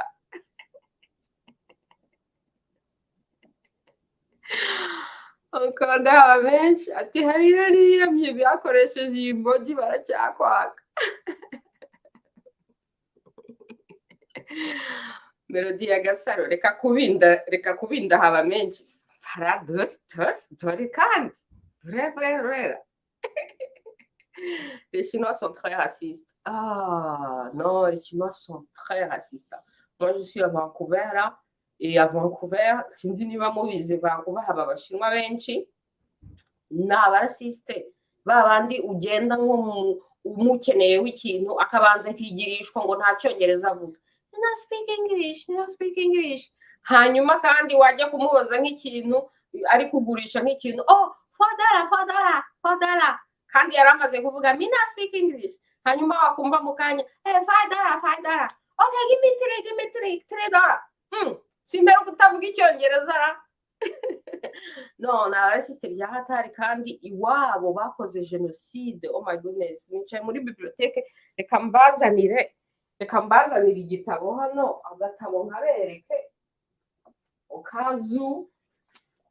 ukazu mushatse yo shanari nambaye agakanzu bantu murakabona reka mba nomfesha abantu bajya bambwira ngo mpaguruke nari nambaye agakanzu hano yo dore igitabo kizababwira abashinwa uko byifashe destroying the civilization y'abirabura barangije bataba amateka barangije no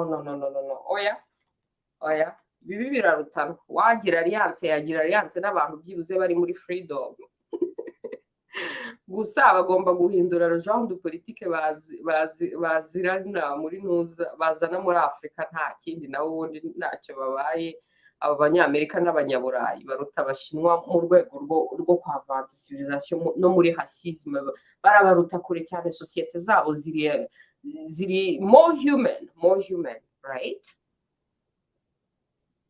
murangiye uriya mwakoranye ikiganiro ariko se abagabo bose nkorana ibiganiro nabo abantu bose bahita babankingira koko iyo nza kubona umuntu usohokana n'abagabo bose nkorana ibiganiro mba mfite abagabo 100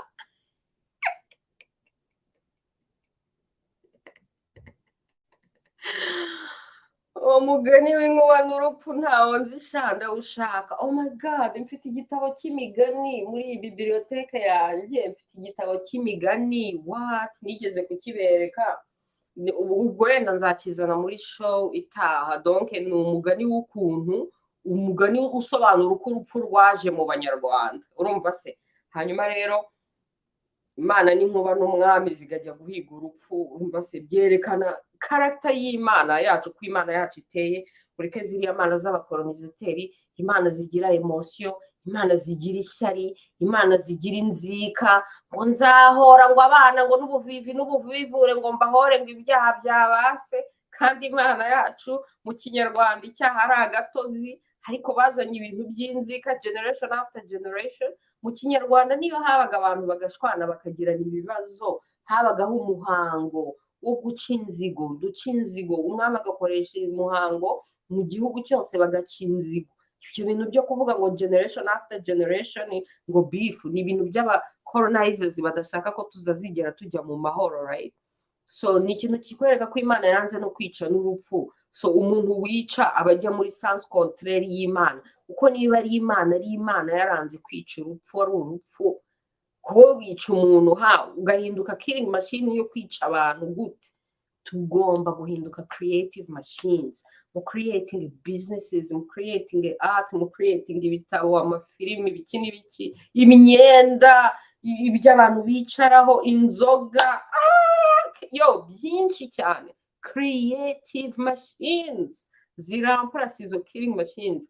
Turi ku isi gu creatinga nk'Imana rurema, turi abana b'Imana. Uwo mugani rero nzagushakira next time. Tugomba kubamenya kugira ngo ejo batazatuvangira. Eva, DMI. Nera. Uzadutumire Bwana Faustin Twagiramungu, atubwire mu gihe cye uko we yumvaga amagane, atubwire n'insinzi y'izo ndabo uzaba ukoze. It's a great idea, man. It's a great idea, Musabi. Great idea. Yo, babyita great idea. Okay. Kambyandike hano. Invite Twagiramungu. Which, by the way, nigeze gukomunikana n'umusaza Twagiramungu, yigeze kuza kuri iyi show mu gihe twakoraga tribute yo gushimira Shakasari, ari umunyamakuru ukomeye cyane wo kuri Voice of America. Twakoze show hano na Son Excellence Faustin Twagiramungu ayizamo. Donc I think it's a great idea. It's a great idea. Urakoze cyane. Melody Agasaro, très bien habillé ingwe kazi. Have se udatuma nongera guhaguruka. Merci.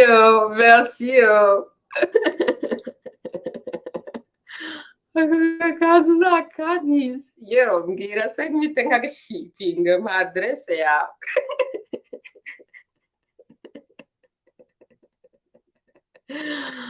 Akazi se niko kabakuru. Exactly, my people. Akazi niko kabakuri ku ifoto yanjye.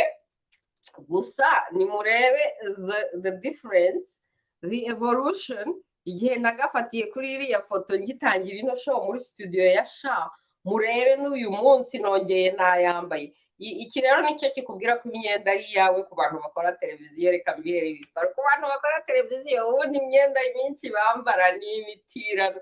Barayizana abadesigner baduha imyenda bakayizana, banohereza n'umusstylist muri studio akaza afite amakanzu menshi, ugahitamo amakanzu uri bwambare. Noneho wamara gukora show, wamara kwifotozanya n'amakanzu, abadesigner bagasubirana amakanzu yabo, right? Kuko n'ubundi kuri televiziyo ubundi kirazira kwambara umwenda inshuro ebyiri. Iyo wambaye umwenda inshuro imwe biba birangiye, n'ubuzongera kuwambara, right?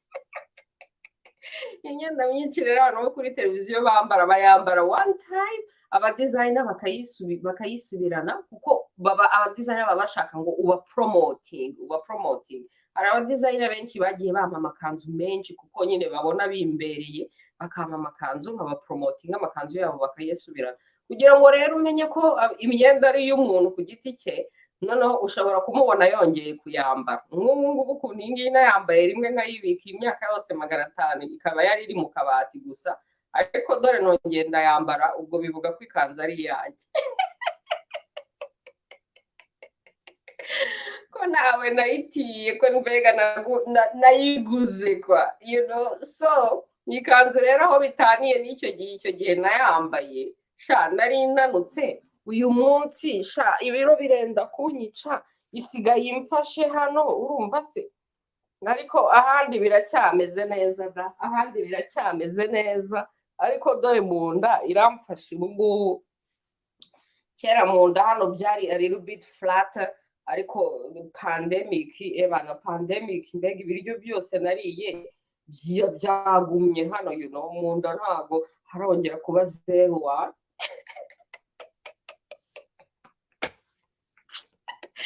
Pandemic yantwariye mu nda 0 wanjye, bisigaye ari 0 plus 2 ou 3 ou 4.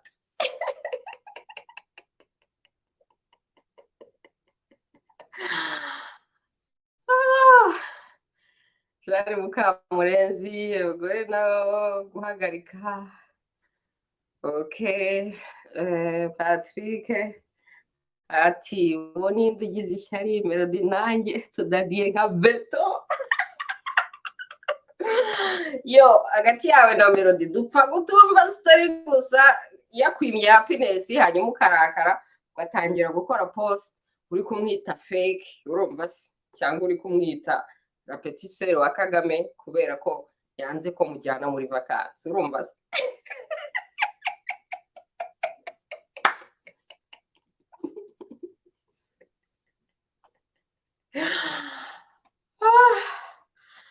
Oh God, okay. Okay, Musabi, ninde ukwambika bizewe, iteka muri smart, ikiganiro cy'utuntu n'utundi kiraryoha, kurikira ataha hari icyo yes, thank you so much. Sha ubundi rero twebwe iwacu kuva kera tuzi kwiyambika no kwambara neza. Ebana njye nakuze mu rugo rwose, let me give credit to my mother. Ebana my mother yebana yari umuntu w'umufashionista kabisa. Ebana yajyaga ajya kutudodeshereza imyenda. Famiye yacu mu rugo, ebana twabaga turi mu bana bambaye neza, buri gihe iminsi mikuru manyuma yajyaga kutudodeshereza imyenda. Ebana ku buryo kuva kera nyine ndi umuntu ufite sense of style kubera izo mpamvu. Rero ubusanzwe ni njyewe wigira shopping ahantu special, ahantu hatandukanye. Ntabwo nkunda kujya shopping muri grand magasin kuko nta n'ikintu ukurayo. Kera nkiba Montreal najyaga njya shopping New York niho hantu umuntu yabonaga ibintu byinshi cyane. So we used to take a trip, girlfriends, tukajya New York tugakora shopping. Ubu ngubu hano mva muri West Coast, najyaga njya shopping muri Amerika, Seattle, ukareba outlets. Muri outlets nkunda kujya muri outlets, aho bita muri outlets ni ahantu mbega baba bacuruza ibintu bya marque grand designer, ariko babicuruza ku giciro gitoya. Ikintu ushobora kugura ibintu bya last season, mbega ibintu bitari mu saison, ibintu mbega byavuye kuri mode last season, ariko ukabona akantu kajyanye na ntuza yawe. So ushobora kubona ikintu cya last season at a really great price, kandi ari brand name, ari designer name, ariko kuko waguze ibintu bya last season, unabiguze muri outlet, ukirotuva wambaye ibintu biri top quality kandi low price. Njyewe rero nkunda ibintu bya karite, urumva se, kuko iyo uguze ikintu cya karite uba ushobora kuzacyambara no mu myaka 5. Ntabwo nkunda kugira imyenda myinshi, je préfère kugira imyenda mikeya ariko ari karite. Aha.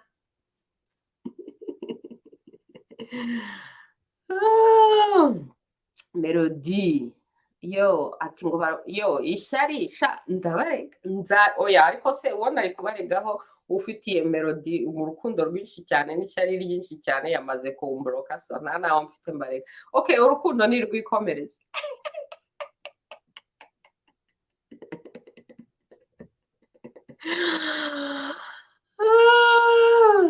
Jani Mukamurenzi ati ese invitation ya Kayimba Nyamwasa yagenze gute uzi ko naguze popcorn na n'ubu zirategereje sha Kayumba Nyamwasa nibwira ko wari umuntu uganiriza radio itahuka gusa kuko ni radio ye biriya bintu nta nubwo byemewe muri politike ko buri mu politiciye yigirira radio ye noneho akajya avugisha audience yavuga ibintu kuri radio ye urabona abapoliticiye hanze ahangaha bose ahubwo babaye abantu bo muri media bose bafite amaradiyo n'amateleviziyo bose bari muri media bavanga media na politike ubundi biriya bintu ntago byemewe nta muri Canada iyo ugiye muri politike uva muri media noneho ukajya ubona opportunity muri media nyine baguhaye platform urumva se rero Nyamwasa mbona nyine ajya kuri media yabo gusa ni nkaho atinya ko yaganira n'abandi bantu bakamubaza ibindi bibazo sinzi niba yicara agategura ikiganiro na media ye baganira hanyuma rero agatinya kujya kuzindi show uko yenda bazi ngo hamuberaho bombardement intellectuel kandi urumva bombardement intellectuel ku muntu wabaye trained nka killing machine urumva se ushobora kubona yazanye imbunda muri show ya bombardement intellectuel akajya aba yicaye muri South Africa arimo arasa kuri kamera kandi nibereye muri Canada ndi kumubombarda intellectuel magusa rero sinzi impamvu ataza ubwo ariko wasanga ari zimwe muri izo mpamvu tu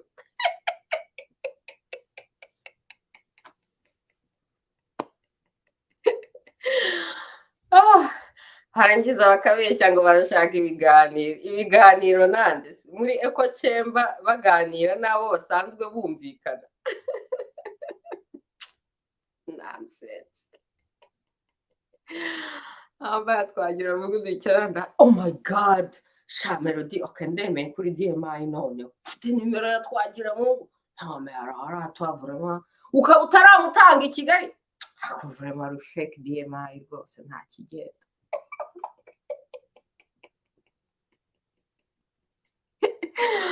yo segira kiese exiko before rizo ariko bwari haba menshi bari kubwira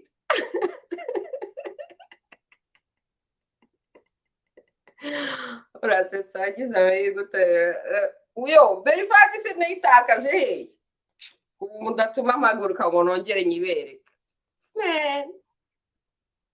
isuku igira isoko ebana kabisa isuku igira isoko ni umuco twarabitojwe kuva kera tukiri abana muri mwene b'abana bari wabo batahaga uzi ko sha kera mama yatahaga ari gukora kuri miri gutya ngo bariya bivuga ngo mu Rwanda ngo hari isuku ni umuco wa KinyaRwanda agataha ari gukora kuri miri gutya ngo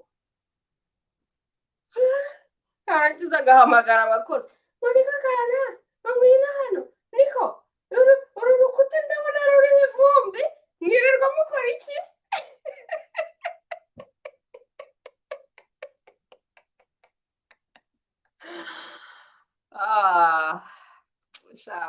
babayeho kera bafite n'abakozi na kwambi ureke ibintu byo muri Canada umuntu yikorera byose wa umuceri wose uyishyize hanze niba nawe ton independence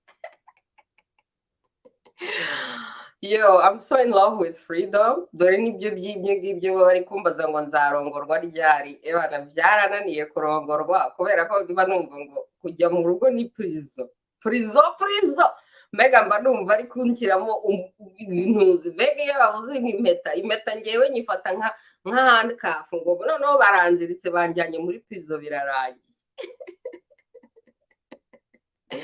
ikindi kandi mbona ibintu nkora biri incompatible kubera ko abagabo sinzi abagabo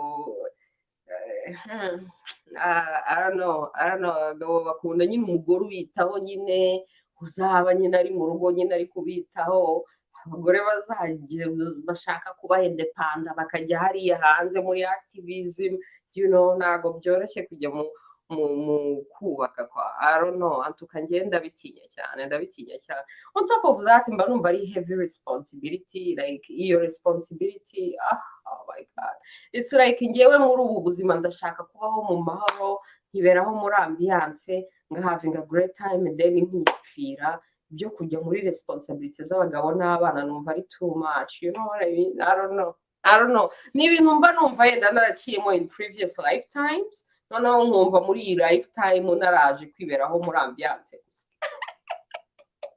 Ariko ntabwo bashaka kubyumva, birirwa banshakiye abagabo, birirwa bankingiye, birirwa bari kumbwira ibiki, hanyuma oh my goodness, abantu bampropoje mariage kuva kera, abo nangiye, ubu noneho bamwe muri bo bagenda bansebya banyita fake survivor, bari muri abo ngabo.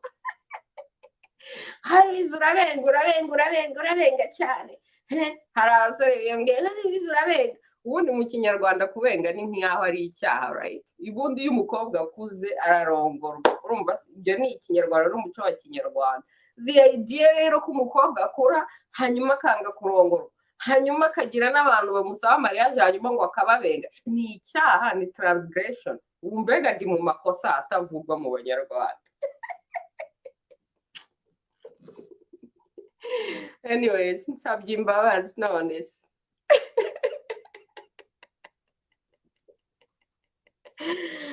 Dagasaro uratangiye noneho uyu munsi yaba tuzi ubwo utayabona urarara ntagatotsi. Oh my god. Yo, turi kumwe Jeanne Mukamurenzi. Nanjye ngura utwenda duke ariko twa karite, exactly, you know, gatunga ibintu bikeya ariko byiza cyane bya marke. Hanyuma niyo watanga, ngewe niyo ntanze ibintu byanjye, umuntu atsabye ikintu cyane nka kimuha, bana ngomba gutanga ikintu cyiza. Ntago ndi mwene ba bantu ngo batanga ngo ibintu ngo kuko bishaje, kuko batakibikunda, ngo ngeze mu gihe nyoko twidebarasa ibintu ngo ngiye kubitanga. Never. Iyo mpaye umuntu ikintu, ngomba kumuha ikintu de karite ku buryo mbega nawe azajya byishimira. Ngomba kumuha ikintu afite nanjye nkunda, ntashaka no kurekura, ngikunze byahatari kandi de karite. Aho niho numva ntanze, numva mbega mfite amahoro, koza ibiri heti kutanga hanyuma ugasondeka umuntu, right? Sinkunda ibintu byo gusondeka na gato. Niba watanze ujye utanga abantu, kandi utanga ibintu bya karite, you know, muri domene zose y'inami.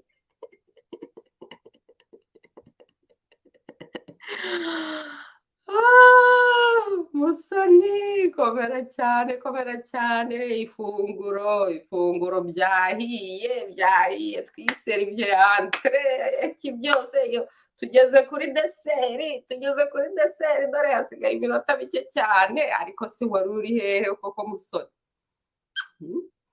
Nuko musabiye Louise, ujye tubwira abadamu rwose, usanga benshi batunze imyenda myinshi cyane n'ibivangara yewe n'ibyo batambara. Tekerezo cyo tugira twiza duke niyo twaba duhenze. Bimaze iki kugira akabati kuzuye nta nubwo ubona aho ushyira ibintu, ariko ibintu ufitemo byose taka cheap, you know. No, gira utuntu duke ariko twahatari, twa class, urumva se? Kandi fata igihe cyawe mu gushopinga, kandi ujya gushopinga ngo kuko bashyizeho solde, inahahora hariho ibintu ngo solde, ngo sales, noneho rero ukirota uri kugura ngo kuko bavuze ko ibintu biri on sale. No, ugomba guhora ufite gukashi kuri wowe, hanyuma uri kugenda normal, utari no gushaka. Burya utari no gushaka nibwo ubona ikintu cyiza. Noneho the day uguye kuri opportunity, akantu keza ka classe karite kakagura, si même pas la peine ngo wagiye ugiye gushaka, no, wahuye n'akantu keza kahatari ka karite ariko urabizi ko ari akantu special, ukakagura, you know, kakibikaho. Kubera izuba ritarasa, sha ukina n'isuku y'Abanyarwanda. Cyane umunyarwandakazi, umukobwa w'umunyarwanda arangwa n'isuku kabisa. Reba na hano tuba muri Canada, kera twajyaga dukora ambiance, twajya muri ambiance, abantu rero duhura muri ambiance bakagira ngo nyine umuntu aba ari mu kirere buri gihe. Yo, nabatumira iwanjye sha babona ukuntu ari pop ari clean ari bien organisé bakandeba ngo what ngo si burya ngo uri clean uri organisé ngabwira si ndi umunyarwanda kazi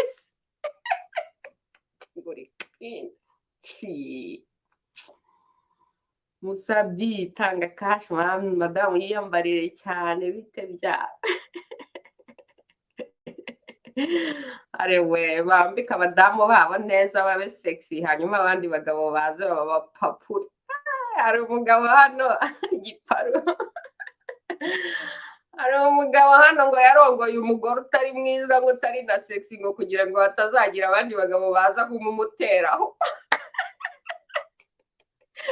umugabo yarabinyibwiriye ati sha ati ndongo y'umugore usanzwe ati ndongo y'umugore usanzwe utari too beautiful utari too sexy kuko abagabo bari hanze handabazi ati ibi nibyo bizampesha amahoro ati nibi nibyo bizampesha amahoro ati kandi n'umwana mwiza nuko afite ibibazo byo kugera nk'umukobwa wa hatari umukobwa mwiza cyane nk'aba ba Melody kuko naho ngaho yaba ari tureje ntabwo yajya asinzira yajya avuga ngo bari bumupapure buri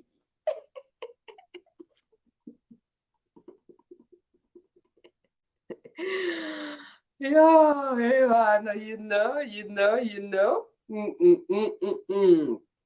Jani ikibazo cyihise ikibazo cyo kurongorwa nawe se wanze kuva muri freedom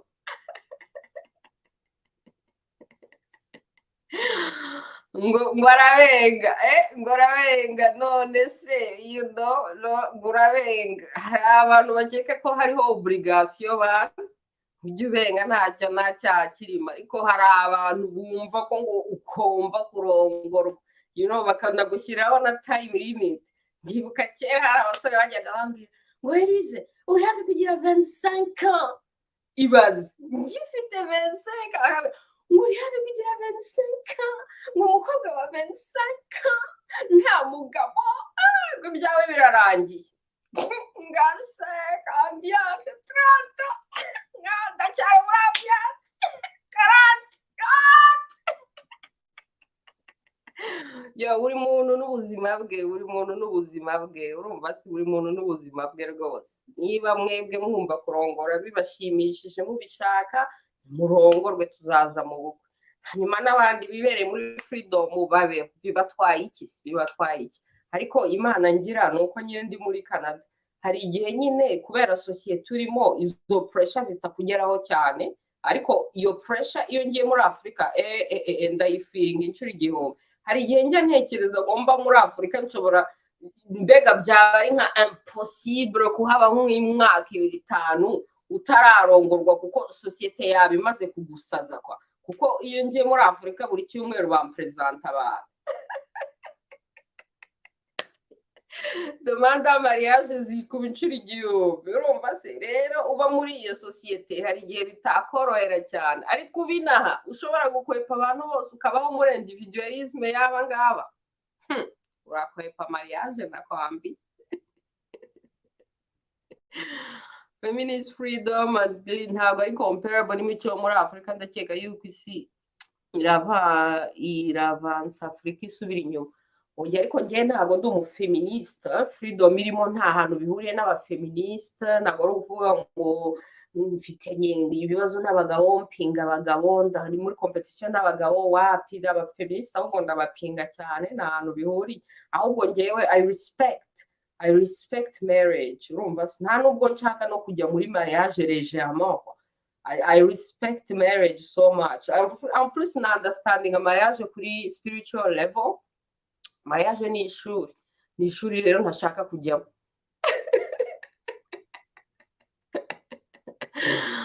rugaba Patrick Nsenyuba muri domaine zose bara nta gusondeka ba tanga neza tanga ibizima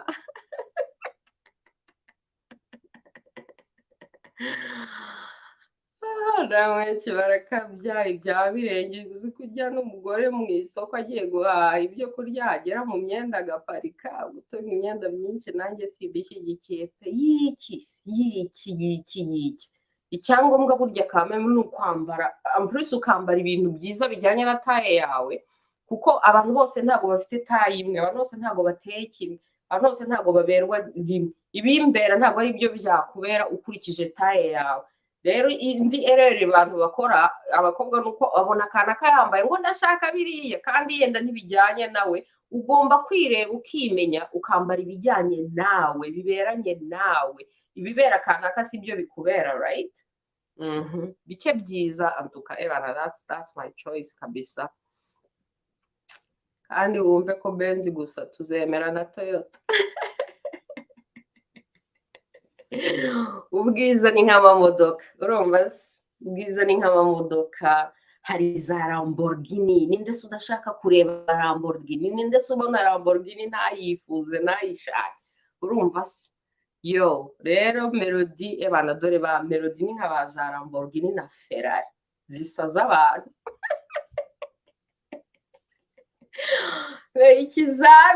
Ikizamini ni ukugerageza kureba ngo ese à l'intérieur y'iyi Ferrari, y'iyi Lamborghini harimo nde. Hanyuma natwe abakobwa n'abagabo n'iki tukagerageza kwihinga umwuka wacu, ntiturangazwe n'ubwiza bwacu bwo hanze, right? Nturangaze n'imodoka wajemo, nubwo abantu baba bayigukundira bayishima cyane, n'ibikurangaza. Ukajya ugerageza gutravaya ku mupilote uri muri iyo modoka, aho guhora waxing imodoka, utunganya imodoka. Inside iyo modoka umuntu urimo nawe ugomba kumutunganya, umwuka urimo nawe ugomba kuyitunganya. Yo man, karite. Yo, you don't understand ukuntu najyaga, how much distance I would go kugura ibintu bya karite, noneho no kugura ibintu biri unique utazabona ahandi, because wanga nko kujya nk'ahantu ugasanga abantu bambaye ibintu byenda gusa cyangwa bimeze kimwe. Kugira ngo uzagure akantu unique ugomba kujya mu tuduka special. Hari n'utuduka ngo za vintage, ngo ibiki n'ibiki. Yo, nk'iyi kanzu mbabwiye ni marke kandi nayiguze ahantu no.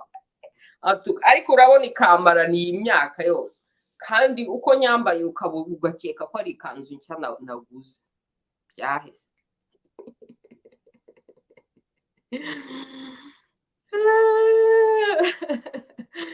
Bayambara 2-3 fois hanyuma ngo bayihaye inshuti. Yo, hari igihe inshuti zikora mu myenda yawe zikavuga ngo yiduhe. Hari inshuti zijya zitsaba imyenda nkayitanga, kuko at the end of the day iyo wamaze kuyambara undi yashobora kuyambara nawe ikamubera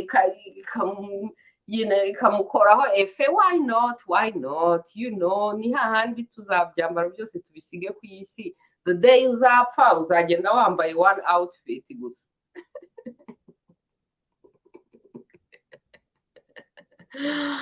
Aribeshya cyane, ahubwo abagore batari beza basambana kubi. What?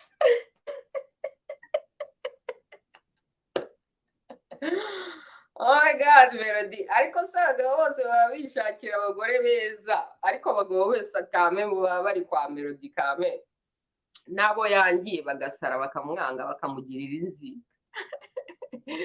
Abagore batari beza yenda muri bucece, you never know, right? Kuko abantu baba bibwira juste ngo nta kintu bakora, bibwira ko yenda badafite na too much attention, yenda bakibwira ko nta kintu bakora.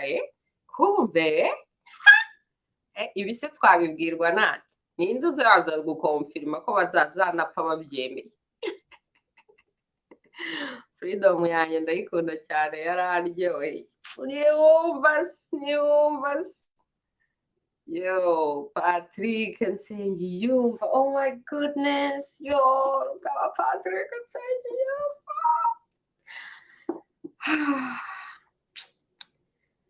Rugaba Patrick Nsengiyumva. Thank you so much. Thank you. Rugaba Patrick Nsengiyumva ari muri bamwe banditse iki gitabo. Ubu se koko tuzabashimira bigeze hehe? Ariko vraiment abanyarwanda bakuri hafi baguha intsinzi nta kundi.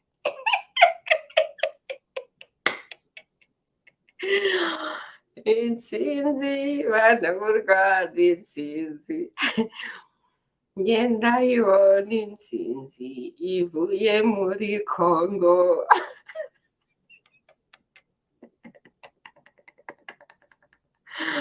uri muri Afurika ubakato bakujyana mu bapfumu barakuroze yewe uri muri Afurika uri oblige yo kwimariya ebana kuba muri Afurika udafite umugabo ntago byoroshye na gato. Ikindi kandi nuko abagabo bose ikibazo nuko iyo udafite umugabo abandi bagabo baba bibwira ko donc bashobora kukugiraho access just kuko ngo udafite umugabo ngo abandi bagabo ngo bagomba kugiraho access ngo umukobwa w'umuseribateri bakumva ko de facto udafite umugabo yenda kuri free right. Noneho rero nabo rejectinze bakabifata bad as in none se kudafite umugabo kuki undi kundejecting ukagira ngo the fact yuko udafite umugabo bivuga ko noneho uzemera abaje bose right. No si saying no ariko uri muri Afurika no fiske kugira ngo ugire iyo protection ahubwo hari n'igihe nzakora mariage ya fake nakwambi just mariage do pacotiye yo kwerekana gusa kugira ngo abantu baguha amahoro otherwise abantu barakomeza kiretse yenda mvuze ko noneho mbaye umubikira bikagira uzi sindi excuse nabonye nzajya babwira ngo ndimo nditoza kuba umugabekazi.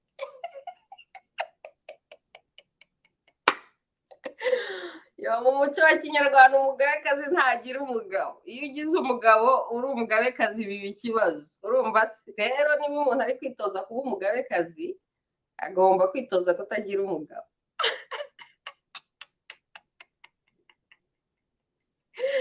Nshobora gutanga iyo excuse yo mariage ni ishuri rikaze. Mariage ni initiation nk'izindi initiation nkuko abantu bajya muri initiation. Mariage ni ikizamini ni test en plus ni n'ishuri ridivinize. Rero niyo mpamvu ubona harimo abantu benshi baswase mariage burya guswata mariage n'abantu bose badivorishije n'abantu bari muri ibibazo bya noza nuko mbega baba batsinzwe iryo shuri. Urumva se I respect marriage so much. Urumva se I respect marriage kandi na biriya bintu abantu iyo bari kurahira barimo barongorana biriya bintu bavuga ni ibintu biri so powerful. Ngewe nagiye muri mariage nyinshi nanabaye fille d'honneur rimwe cyangwa kabiri. Iyo mpagaze hariya ndi kumva ibintu abantu bari kurahira ngo for rich or for poor in sickness and in health until death do us part. Ibyo bintu kabirahira imbere y'Imana n'imbere y'abantu bose warangiza ugaca inyuma ugaca kuri seti cyangwa warangiza inyuma hanyuma ukadivosa. Oh my goodness. Oh yeah, je préfère qu'on ne pas me marier aho kugira ngo nswate mariage aho kugira ngo njye muri iryo shuri nditsindwe ebana njye njya ku rugamba nzi ko nzatsinda. It is what it is, right? Ujya ku rugamba uzi ko uzatsinda aho kugira ngo ujye ku rugamba urutsindwe. Rero niyevo yo kutarujyaho na kwambi ugakora izindi initiation nzaba divinize mu zindi nzira. Kutagira umugabo ariko bivuga ko ntawe waha.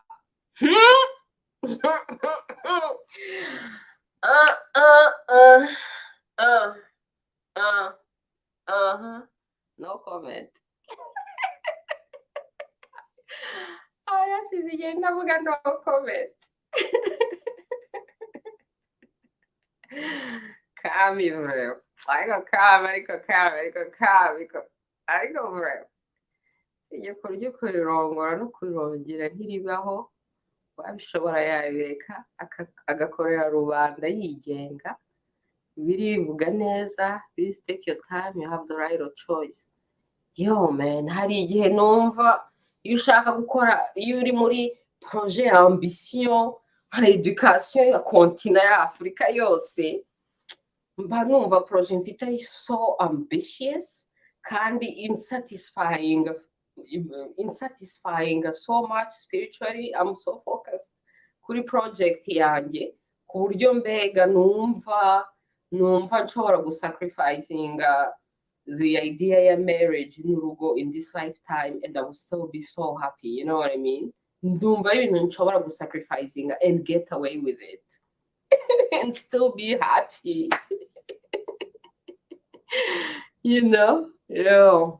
Melody agasaro shari ahama yawe uzi ko usibye wowe Arnold Schwarzenegger na Putin bamwe batatu kumbi muzifite ariko ntundangiraho mwahaye nanjye ndajyayo sha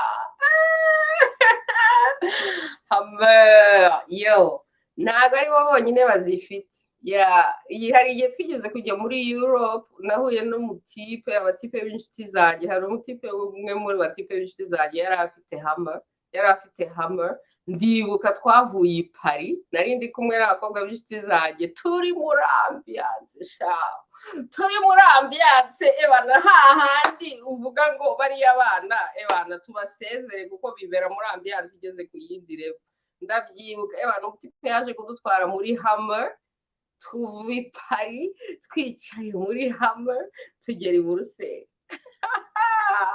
no j'adore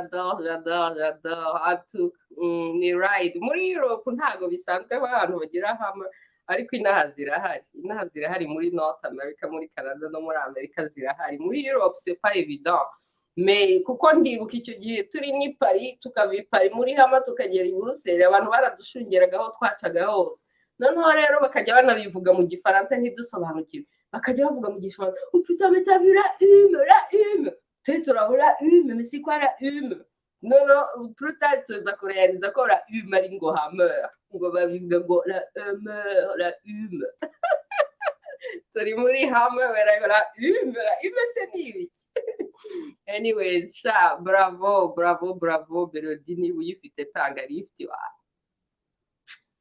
Senyumva, thank you, Sha. Thank you so much. We appreciate it.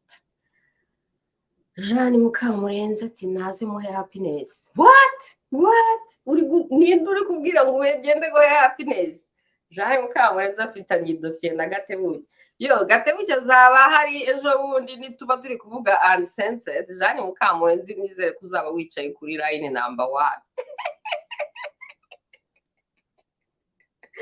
ndaza kukurega kuri Gatebuke ninde uri kubwira ngo uraguha happiness ninde uzaha happiness simere uko wowe na Gatebuke mufitanye gahunda yo guhana happiness none urimo uravuga ngo uzatanga happiness hehe se kandi ariko vraiment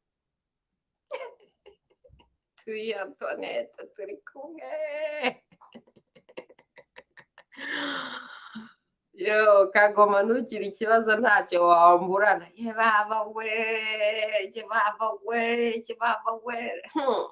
reka tubyihore abagore beza urababeshyesha ahubwo vuga ngo barateretwa na benshi bagira ibyago bakaba bamugwaneza mama munya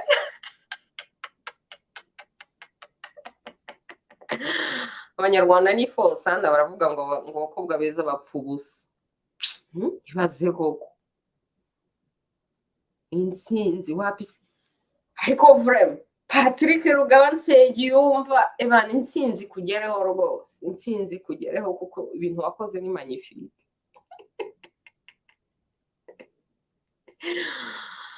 yo Zani yashimye happiness okay Zani niba gahunda yawe ari ugutanga happiness kwa Nsengiyumva ndabyemeye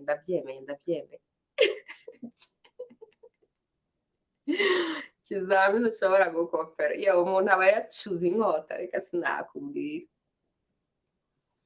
nakora mariage ntubite ubyara bizaba ari ikibazo ukuntu birirwa banyibasiye ngo kuki ntabyara oh my goodness d'abord barabanza bakaguhashira rongorwa mara kurongorwa nubwo baguhaye umwanya wo kwinjoyinga marriage pressure yatangiye ngo byara wabyara uwa mbere ati ntabyo kubyara umwana umwe byara uwa kabiri ariko se abana babiri gusa ibyo ni ibiki koko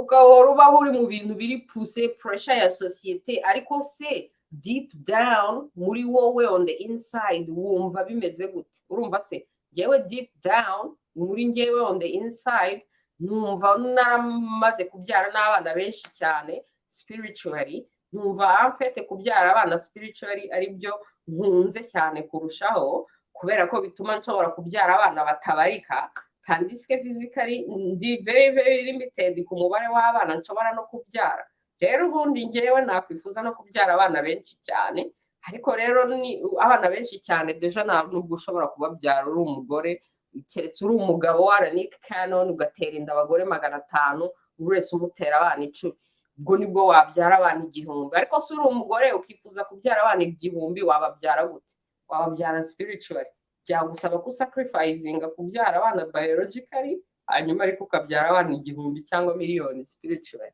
rero ndi umuntu ufite ambition yo kubyara abana miliyoni na miliyoni the only way I can accomplish that ni gusacrificing biological nkaguma muri spiritual nkabyara abana batabarika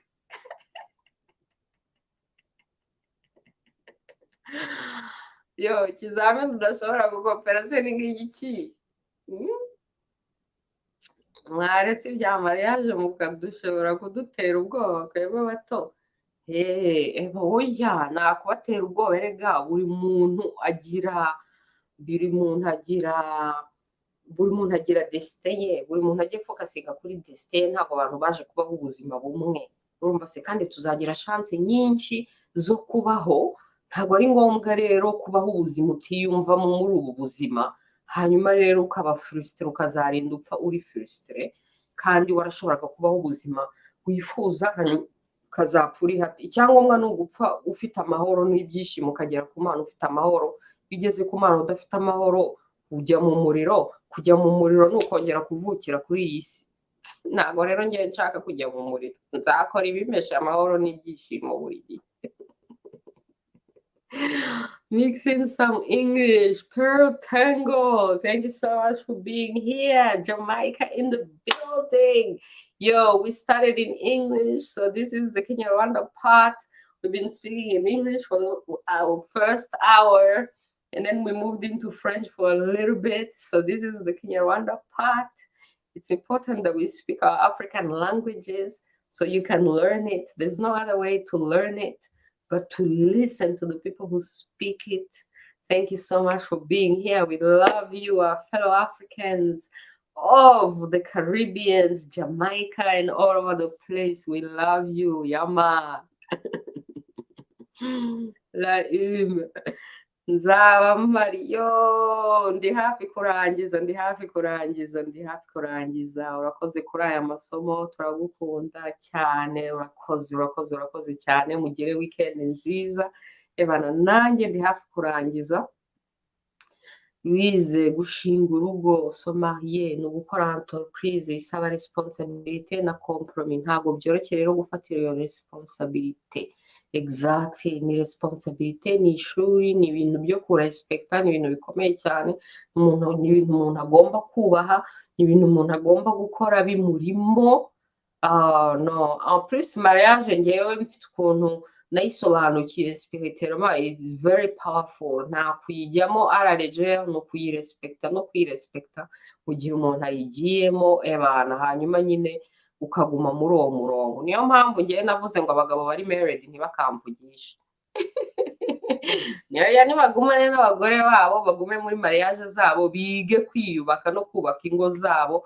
aho kurangazwa n'abakobwa hanze ahangaha why bakomeza kurangazwa n'abakobwa hanze ahangaha Lions, abana n'impano y'Imana. Exactly, abana n'impano y'Imana kuko mu Kinyarwanda bavuga ngo habyara Imana. Ababyeyi mwabyaye mwarakoze cyane iyo mubyaye muhindutse nk'Imana muremye ubundi buzima muremye abandi bantu bashya ni ibintu byiza cyane I support it I encourage it ababishaka n'ababishoboye please mukomeze mutubyarire kandi mubyare benshi bashoboka nimukajye mwita kuri ibi bintu by'abantu bari hanze ahangaha birirwa babeshya ngo isi ni overpopulated barabeshya mubyara abana benshi bashoboka niba mushaka kubyara mubyara abana benshi bashoboka biriya birirwa babeshya ngo Nick Cannon ngo yarasaze ngo ari gutera abagore benshi inda mind your own children Nick Cannon ni umugabo wifashije ushobora kwita kuri abo bana bose bibarya hehe haramutse ateye abagore 100 inda bibarya hehe koko urumva se rero abantu bareba ibyabo abana ni beza abana ni Imana ababyaye mwese mwahindutse Imana ndabemera cyane ndabarespecta cyane ebana I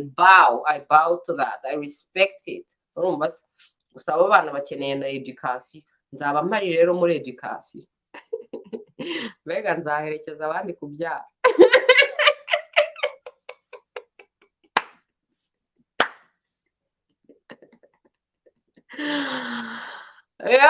sindabyo ariko mfite abana benshi bagita mama. Exactly, you wouldn't understand. Nanjye mfite abana benshi bagita mama. On top of that, njye nakuze ndi umwana w'imfura iwacu, donc ndi responsible ya barumuna banjye. Barumuna banjye ni njyewe wabarezi. Iwacu ntabwo bajyaga baba mu rugo na rimwe. Ninde uri mu rugo n'abana buri gihe? Ni njyewe. Byo kurera abana ndabizi 100%.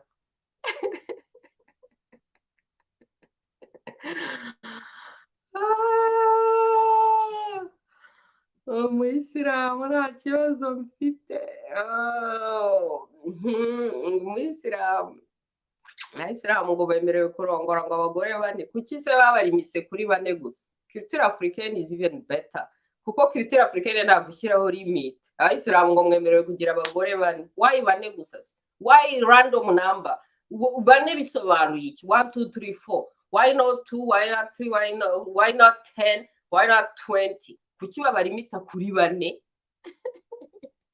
Polygamy nta kinwaye, ariko rero ugomba kuba uri qualified kugira ngo ube polygamous. Mu muco wacu umwami kubera ko abakeneye kugira alliance na différents villages, différents peuples, niwe uri polygamous, kuko muri buri peuple ahashakamo umugore akabagiranye alliance n'abo ngabo. Muri buri bwoko agashakamo umugore akabagiranye alliance n'abo ngabo, bikagaragara ko ari umwami wa bose. Urumva se? Noneho afite inzu aha, kugira ngo even on security level ntibamenye ngo umwami yaraye ahangaha, umwami yageraye ku mugore we hano, yaraye iki byose. It's good for security level. Hanyuma on the production level, kuko ari umuntu ukize ufite ubutunzi, ashobora kubyara abana benshi, abo bana bose bazakura ari aba prince. It's good for the country, kuko ni umugabo ukomeye ukize ushobora gutunga abo bana uri kubabyara. Ariko si umugabo usanzwe utagira n'ibyo gutunga umugore umwe, ajya gushaka umugore wa kabiri n'uwa gatatu n'uwa kane. Ni ibintu bitabaho, ntago babyemerewe. Urumva se? Rero abayisilamu sinzi impamvu barimita ngo ku bagore bane. Uramutse ushoboye gutunga 10, why wakurimita kuri bane?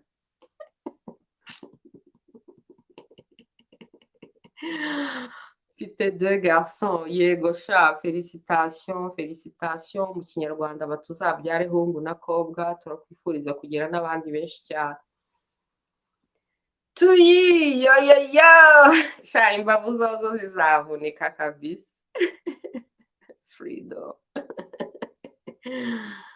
Pour la polygamie, why not? Ababishoboye bashobora kubijyamo, ababishoboye n'ababishaka. Consent. Abantu babyumvikanyeho, babishaka, babishoboye. Ninde uzajya kubyitambikamo se? Ninde uzajya kubyitambikamo guko? Oya, ibyo gushaka ngo udatuma abagabo bashaka happiness hirya no hino. Ariko rero ibyo gushaka happiness hirya no hino ni vagabondage. Ntaho bihuriye na polygamy, ntaho bihuriye na mariage. Urumva se? Kuko ntago aba polygame n'abami bashakaga abagore benshi ari ugupfa gushakisha happiness. Ibyo biranabujijwe cyane, kuko umuntu agomba gukontorora sexualité ye, ntajye kuwestinga energy sexuelle ye ahariho hose. Kuko sexualité ni ikintu kiri so important. Sexualité ni capital. Urumva se? Rero abantu ba wastinga sexualité yabo n'importe comment, birabagaruka. Ni ibintu bibi cyane. Urumva se? Rero ibyo ni uburaya. Ntabwo ari polygamy. Polygamy ni umugabo uri responsable, abona ati nubatse inzu meze neza cyane, ndashaka kubaka n'indi nzu. Akagenda gushaka umugore, ntabwo agiye kumushakaho happiness, ntabwo ari mu buraya bwo kuryamana n'abakobwa n'iki byose. Agiye kubaka urundi rugo, indi nzu ikomeye. Urumva se? Babigereranya no kubaka za pyramide. Urugo, bavuga ko urugo muri spiritualité kamite, c'est le cercle à l'intérieur duquel l'homme pose son carré et sur lequel bâtit sa pyramide. Urumva se? Urugo, cercle, ariyo mpamvu abagore batega n'urugori. Urabona, iyo ni cercle umugabo yahisemo gupoza. Urabona n'urugo mu Kinyarwanda ruba ari circulaire. Ibintu byose ni so connected. urumva se gapozamo sonkare bakubakaho piramide. Amazu ya kinyarwanda reba ukuntu nayo ubwayo yubatse nka za piramide, urumva se. Iyo umugabo rero ashatse undi mugore n'indi cercle aba atrashije ahandi apojejemo indi kare yubatseho indi piramide. Ibyo bintu byo kujya kuryama n'importe où ni uburaya kandi birasenya. Ubundi mu kinyarwanda ntabwo iyo wubatse piramide ubanza ukayisenya ariyo divorce. Divorce ni ugusenya hanyuma ngo ukajya kubaka indi piramide. No, iyo uri umugabo nyamugabo uri umwami wubaka piramide nyinshi kandi uba uri kubaka. Umuntu wubaka rero ntabwo ari abangaba bajyanwa n'umubiri wabo gusa. Urumva ko uwo nguwo wajyanywe n'umubiri ntabwo arimo yubaka, si ubugabo, ni ibintu bibi cyane. Ntabwo ari ibyo ngibyo rero. Fidelite, loyauté, it's good for you. It's good for the person who practices it. Kwa wacu nzaguha inka we n'agatebuke tubifite nka henshi byaba byiza cyane. Murakoze murakoze, turabashimiye.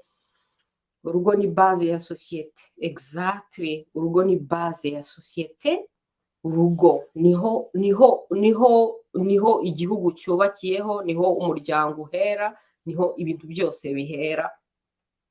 Hanyuma rero hakaboneka abana, hakaboneka famiye, hakaboneka village, hakaboneka igihugu. Byose bihera ku rugo, you know.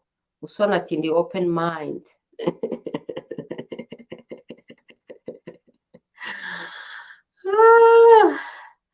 Numvise ngo umugore umukobwa uhuye na benshi we arasara. Abo hanyuma se ziriya ndaya zirirwa zicuruza zibona abakiriya 500 ku munsi ko zitarasara.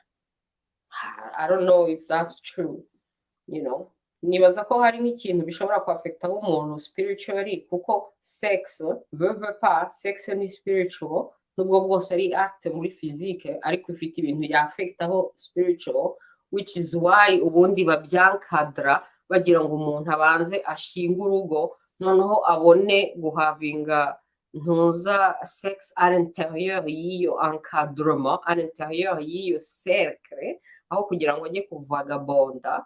Donc hari ikintu bigufashaho spiritually, kandi urabona ko n'ibi bintu by'aba religious people, urabona nk'abantu b'aba religious people babwira ngo abapadiri n'ababikira bakaba ubundi ari abantu bari supposed yo kuba abacélibataire.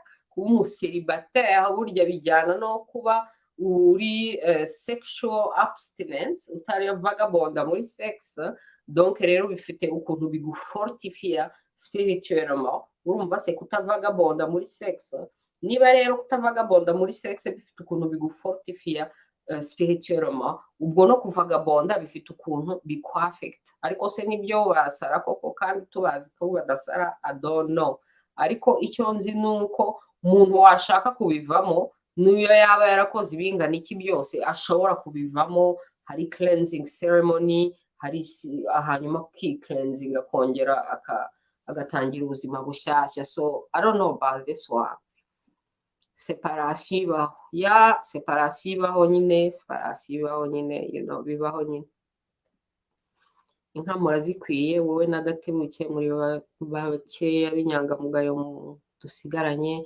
Ebana, thank you so much. I thank Gatebuke nawe kubera iyi initiative bagize n'ukuntu ari gupromotinga iki gitabo. Ebana kabisa, n'ukwikorera kwa, n'ukwikorera. Njyewe ibintu ndimo nibaza ko n'Agatebuke ari gutyo abitekereza, ni ugukora nyine wikorera, kuko umuntu ari gukorera sosiyete nyarwanda. Njyewe ndi gukorera Imana, njye ndavuga ibyanjye, njye nkorera Imana. Rero n'ukwikorera, kuko ibyiza uri gukora Imana izaguhamagara, izabiguhembera. Donc n'ukwikorera nyine kugira ngo nawe ubwawe ku giti cyawe uzabeho neza mu buzima bwawe buzaza. Ugomba gukora neza muri ubu buzima.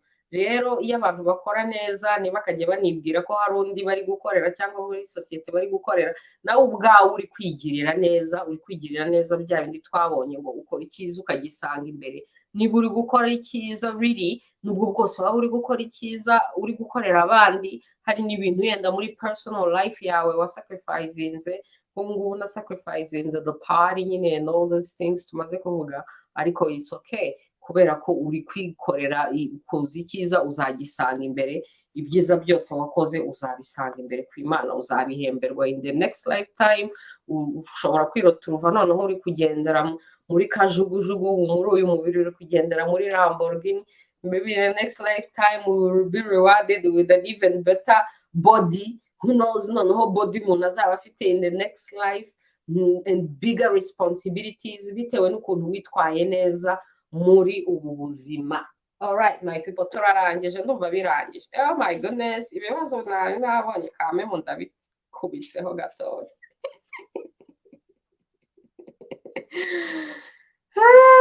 Reka ndebe buri inkota inakiye niba hari ikintu you know nibagiwe ra. Hari kandi kabazo kari umuntu wari wambajije kubyerekeranye no gukunda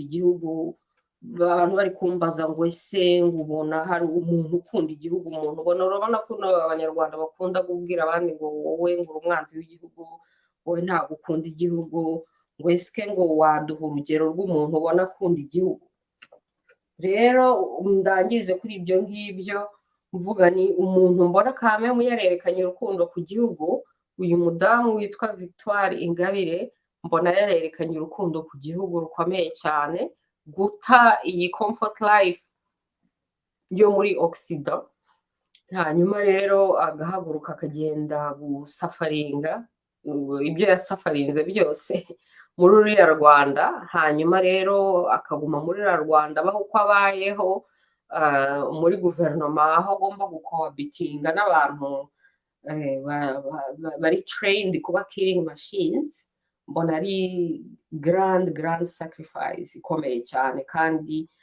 kuri njyewe nubwo hajya habamo abantu bamutuka cyangwa bavuga ngo ibiki n'ibiki ariko njyewe mbibonamo urukundo rw'igihugu kwa ndumva ari aho ngaho twarangiriza rero gukunda igihugu mbona ari nko kubona ikintu cyiza wakora kizagirira abantu akamaro nubwo wowe ku giti cyawe byaba bigutesheje avantage nyinshi ariko waba wabonye bigger plan mbona harimo urukundo rukomeye cyane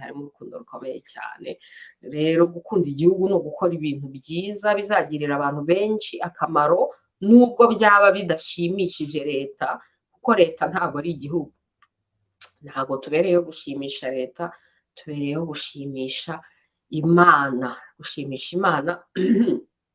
ndangirize ku muhango wajyaga wubaho mu Kinyarwanda ubundi mu Kinyarwanda ntabwo bagira mu bintu byo gusenga ngo barimo gusenga ku banyarwanda ni nko gusabiriza Imana urumva se ahubwo bagiraga ibintu aba bantu bajya mu mihango yo kubandwa n'iki byose bagira ikintu bita ngo gusetsa Imana ubu rero nanjye iyo twicaye hano turi kuganira neza mu mahoro ibyo twaganiraho ibyo byari byo byose tuba turimo gusetsa Imana itureba yishimye mbega iseka kw'abana bayo bari mu mahoro kandi bari kuganira ibintu byiza by'amahoro tuba turi gusetsa Imana ni ibintu byiza cyane rero my people mwakoze kuza muri gahunda yo gusetsa Imana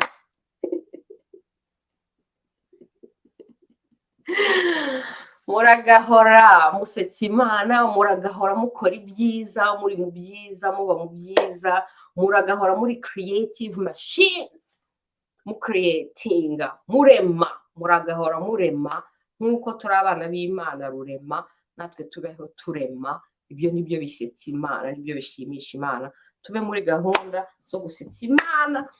Alright my people hanyuma rero ubwo ni Friday ubwo nyine ngiye kwibyinira ubwo nyine murabyumva ko kameme ikanzu ntari buyipfushe ubusa